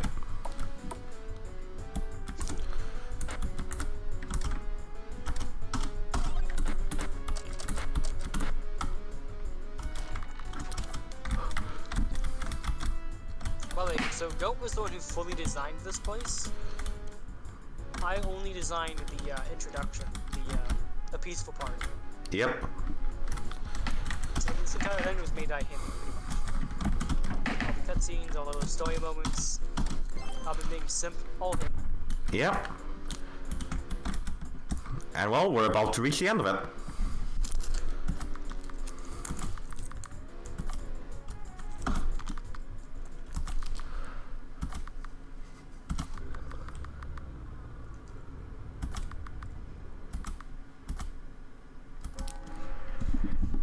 It's time for the true final boss. Well, not the truth. The final boss of the main story of the demo. Big Cog. Final boss chapter 1. There you go. Yeah, the entirety of the demo is the prologue in chapter 1. Yeah. It's a pretty long demo. Yeah. And this, how long has it been going on? We're at 2 p.m. Actually, it should be streaming soon. 3.5 hours. Don't have to today.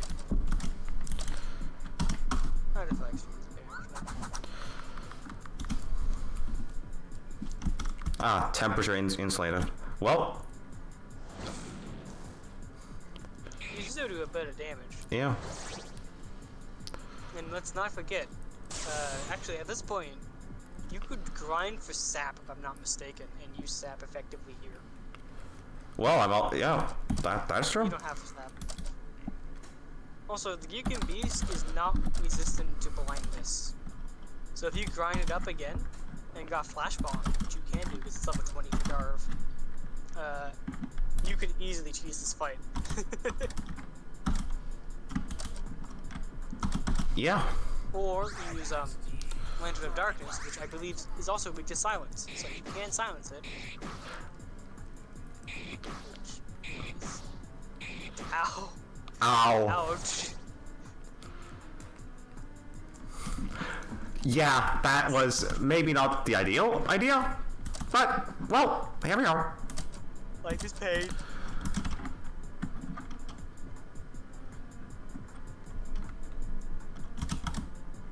save, by the way? I did. Don't worry. Okay. I was worried.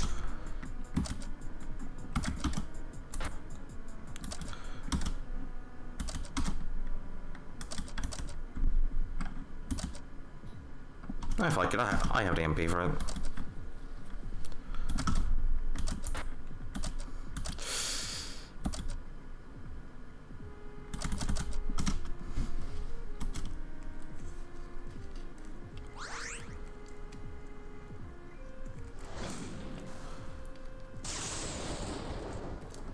Ow.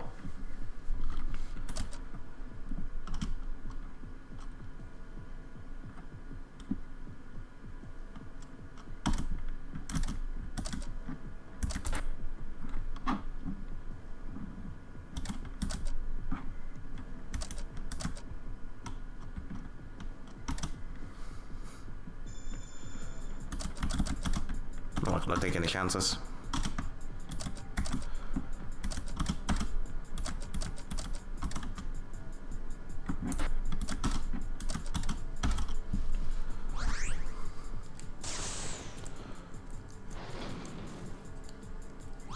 You and me, together.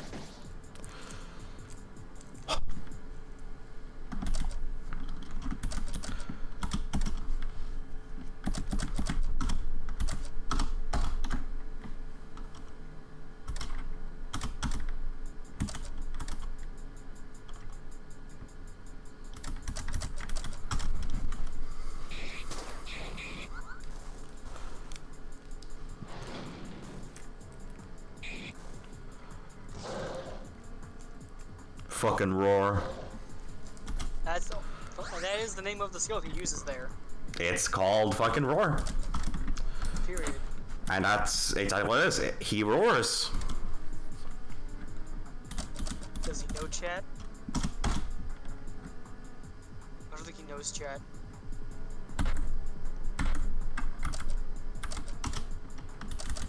I think he knows chat. Right, I forgot. There are moments like that. The boss does have a tail. Didn't work because it was on Robin. Yeah, that... Nice try. However, it wasn't Robin, so... Unfortunate. Unfortunately for you, Robin. When gets hit by a paper tower roll, dies instantly.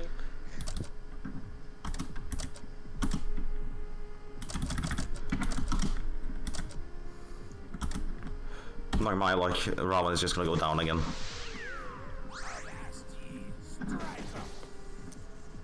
Nope, it was Mortis instead. That's worse. Like, I'm not even gonna lie, You that... just support him too, now that I think of it. I just supported the bastard! Don't call him a bastard, that's so mean. My good Not even fellow. accurate, he's an orphan. Yeah, I guess, yeah. Oh fuck, I read... No, don't do it, no, keep him alive, please. You main damage dealer here. It's on the verge of death again. What will you do? Fuck you, Delta Potion. Do you know where you get those Delta potions, by the way?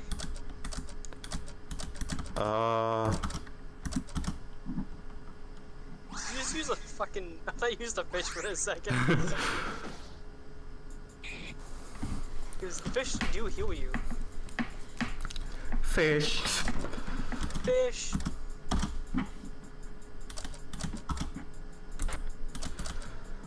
We're gonna... Also, don't fight Big Cog, we're gonna be here forever.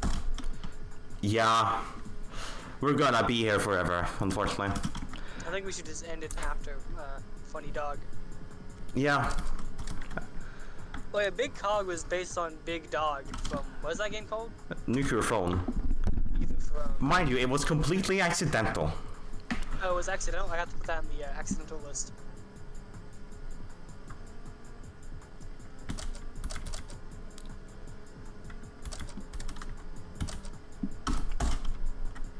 Sure, I didn't forget to use a... I forgot. Uh-oh. Someone has to heal. Alright, who's gonna bite the bullet? Who's gonna... Probably more than CS for health. Yeah? Do you want to know a strategy for this fight, or do you need to handle on your own? I mean, you're welcome to tell me the strategy. You're welcome to tell me the strategy at this point. Okay, so what I normally do is keep throwing jars of acid at his face, taunting with Birdius, and using Bronze Shield to increase my defense. Or Ice Shield, because that works too. And when you're taunted, he will always target Birdius, right? And with his attack down and Birdius' defense up, he would deal 0 damage. Yeah. Or effectively 0 damage as well.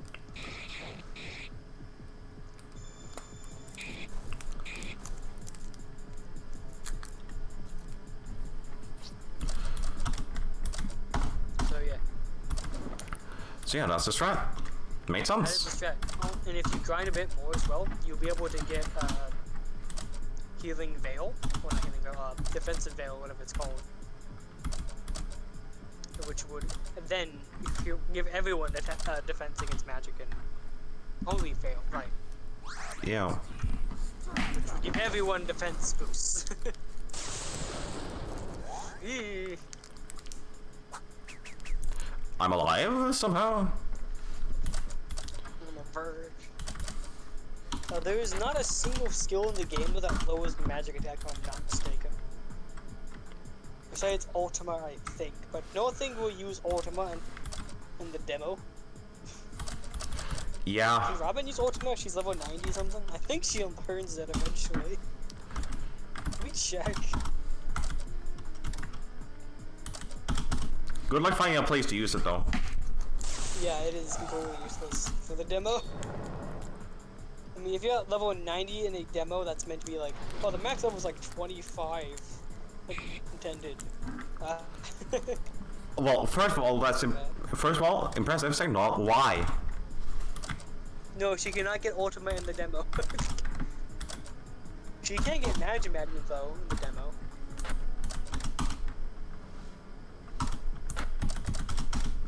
Oh. Also, Mortis still gets skills from level 1 all the way to 64. Damn, yeah, you weren't kidding about it doing basically 0 damage. I love white mages so much. They're so funny because they all have the same skill, just better. Pretty much, yeah.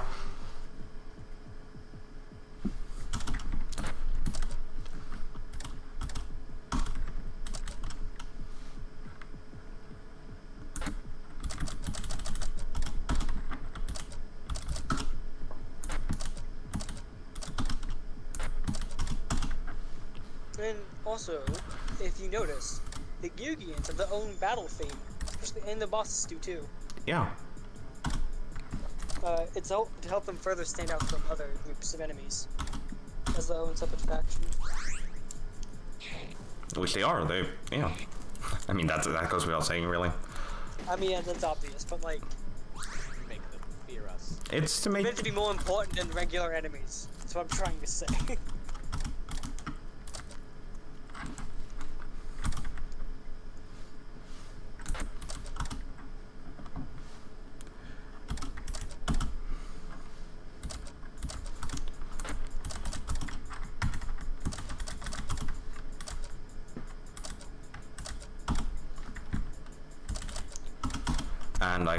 And I think them having unique themes help add to that. They have their own leitmotif and everything.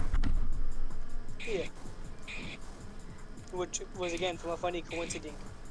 Yeah. Goat just made a random song called Stop ragging in my church. Yep. And it just kind of... Yeah. It will be remade for the final game though, because it doesn't really feel like a battle theme right away, as most people say. And we both agree, right?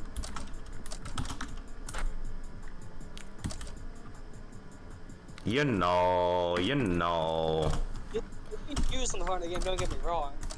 So I want to have like some Gyugians dancing in a secret somewhere, because that'd be funny. And it's just playing their own battle theme. Also, it's almost dead. Oh. No, when I Oh, it... killed with a jar of acid. Acid! I mean, I think the theme works for what it's meant to be. But, I mean, if you disagree, then like, you're allowed to do so. Yeah. And now Burgess gets on guard. Not that it matters though, because the demo's over. Flash bomb, and I think Flash bomb is bugged in the demo because I'm a dumbass. Great. And by bugged, I mean it's using the wrong animation. Well, I mean that's not too bad. I was meant to be like broken, as in like. No, it works. Not mechanical. The bell. Yeah, I know that sometimes happens. Yeah.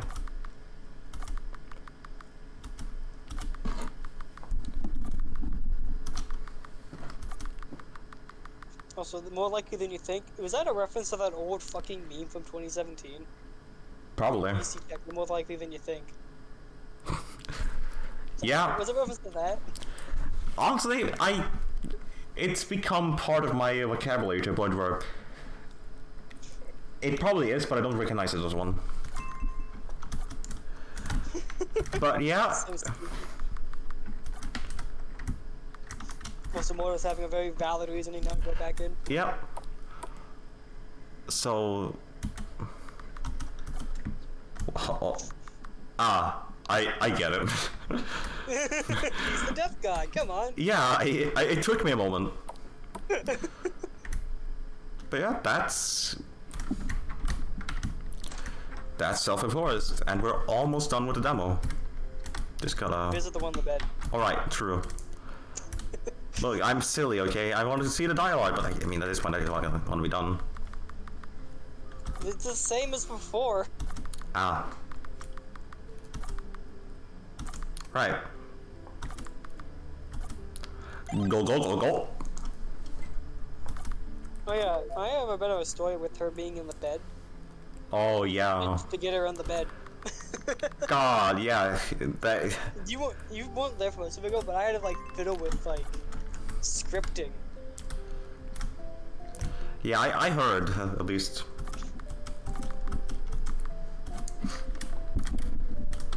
You know, fuck, I'm gonna talk to the lady too. Actually, I'm not sure at this point, but yeah. Also, I changed her sprite. Her no longer pops out of the bed in the full game. Nice. Because that's a bit weird for to do that. So at this point, being that I fought Hans, I would be able to fight. I would be able to fight Big Cog if I wanted to. Yep, he's in Din Forest. You should say before you go further. True. Considering You remember that? what's about to I happen. mentioned earlier, like what looks like a boss arena. That's where Big Cog is, and he's the hardest fight in the demo. And he gives you the orb gloves, which is a good equipment for rapping this early in the game. Anyway, I hope you guys aren't tired of arson. Because guess what? There's more. I will actually change this sequence slightly in the full game. I mean, Goat already saw me change it slightly, and it's a lot funnier. Yeah. But I'm gonna add an airship above the town and have it be bombed from the map, so you know what's actually happening when you see it. It doesn't make much sense when you walk in, everything's just on fire and there's no clue about it. Yeah. Also, to the left, I forgot to fix an issue. Ha. Ha.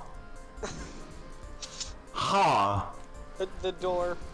Ha, how interesting. Well, this is... that... Funnily enough, it's using the old door check. So, if you use that door, you would be able to enter the trade realm in. So, if any of you somehow find a way to move during this cutscene,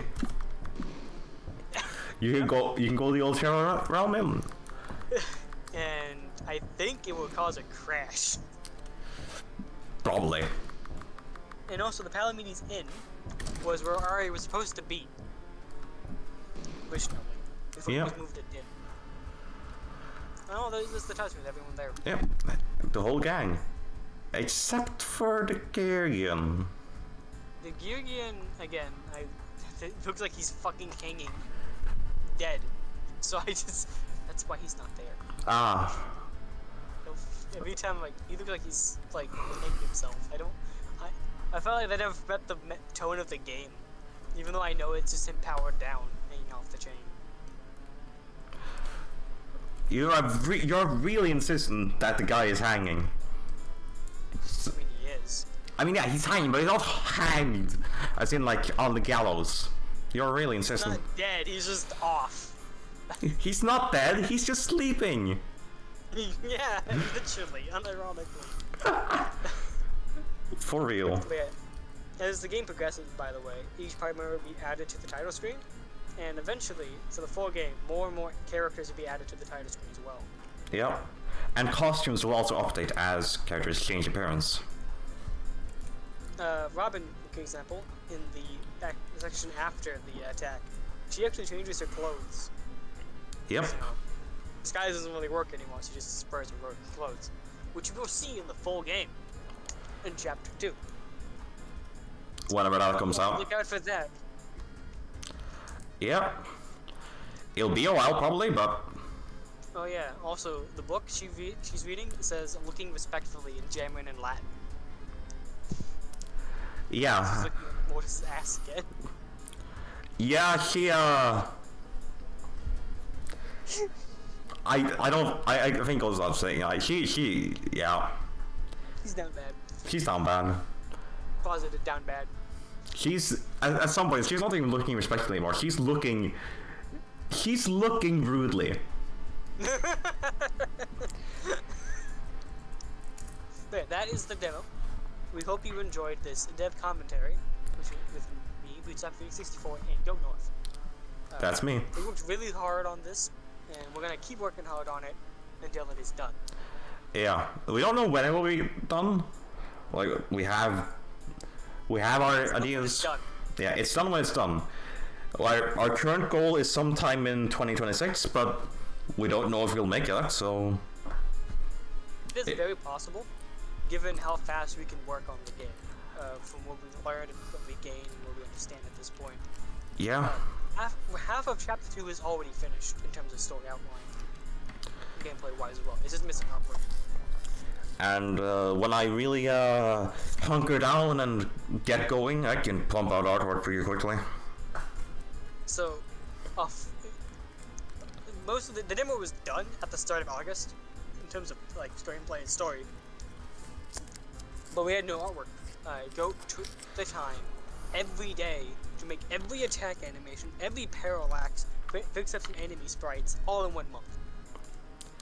I didn't feel too good afterwards, but Yeah, you didn't feel good afterwards, but you did it. I did it. And, I mean, that's something to be proud of. Definitely.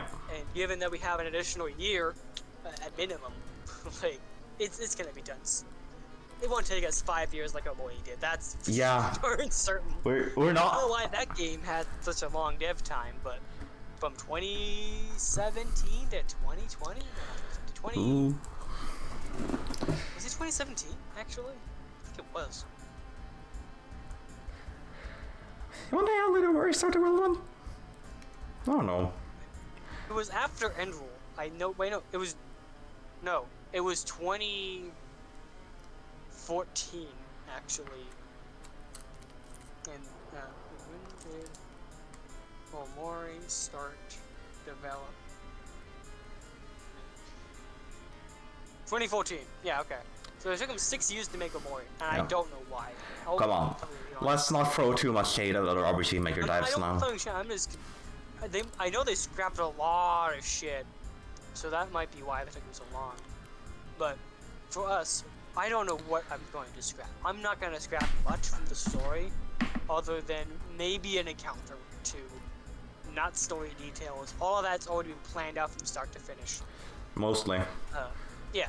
The only thing that is not planned is the go-to moments in between chapters. We just have big moments planned and how they're going to progress. Outside of that, the mini moments in between, up for interpretation. Yeah. Change. We're Given bringing it. the design of them, it won't make the most sense. So we have basically a free-flowing thing that will not have us removing all of our progress because we don't like how it is. Like, for Mori. So, Yeah. Mori is an amazing game. They just should have stuck with their guns. Yeah, maybe. Maybe. Certainly would have made the game come out earlier. Yeah, the game would have been out much sooner. But other than that, expect the game Eventually. when it's out. Don't expect it respectfully. Exactly. Yeah. Don't be demanding, like, don't demand us to finish it, because that'll make us not finish it. Yeah. We'll not finish it just to spite you. Yep. And I don't care if I go homeless because of it. I don't care. If you're gonna demand it, I'm gonna be like, fuck you. Nuh-uh. It's done. I'm not gonna release an unfinished product. Even though that's what we did with the demo. Well, it's besides the point. I mean, that's the point of demos anyway. Yeah, that's the point of demos anyway. So that's besides the point. I want to have a complete experience, or early access experience, which again, technically is unfinished, but I'm gonna finish chapter 2 before I release it. So, does that really count as unfinished? Yeah, you know. Maybe not. I would say it's more of like in progress, and you're able to peer in and give the tips. Although, I'm gonna pull out Akita and ignore most of what people say. Yeah. That's totally As fair. long as if I agree with it, then I'll change it. If I don't agree, and you guys just have this fucking skill issue, no. I will probably sneak in some of the gags that you guys suggest though. Yeah. Yep. But yeah, thanks for watching. Thank you so much for being here. Thanks for being here all this time. And in the future, we might do a dev thing of chapter 2. Yeah. Definitely will. Yeah, we probably will. If we go episodically or early access. So, yeah. Yeah, Do look that, and that ever happens. forward to that. And until then, That is Last Gear Productions signing off. see you around.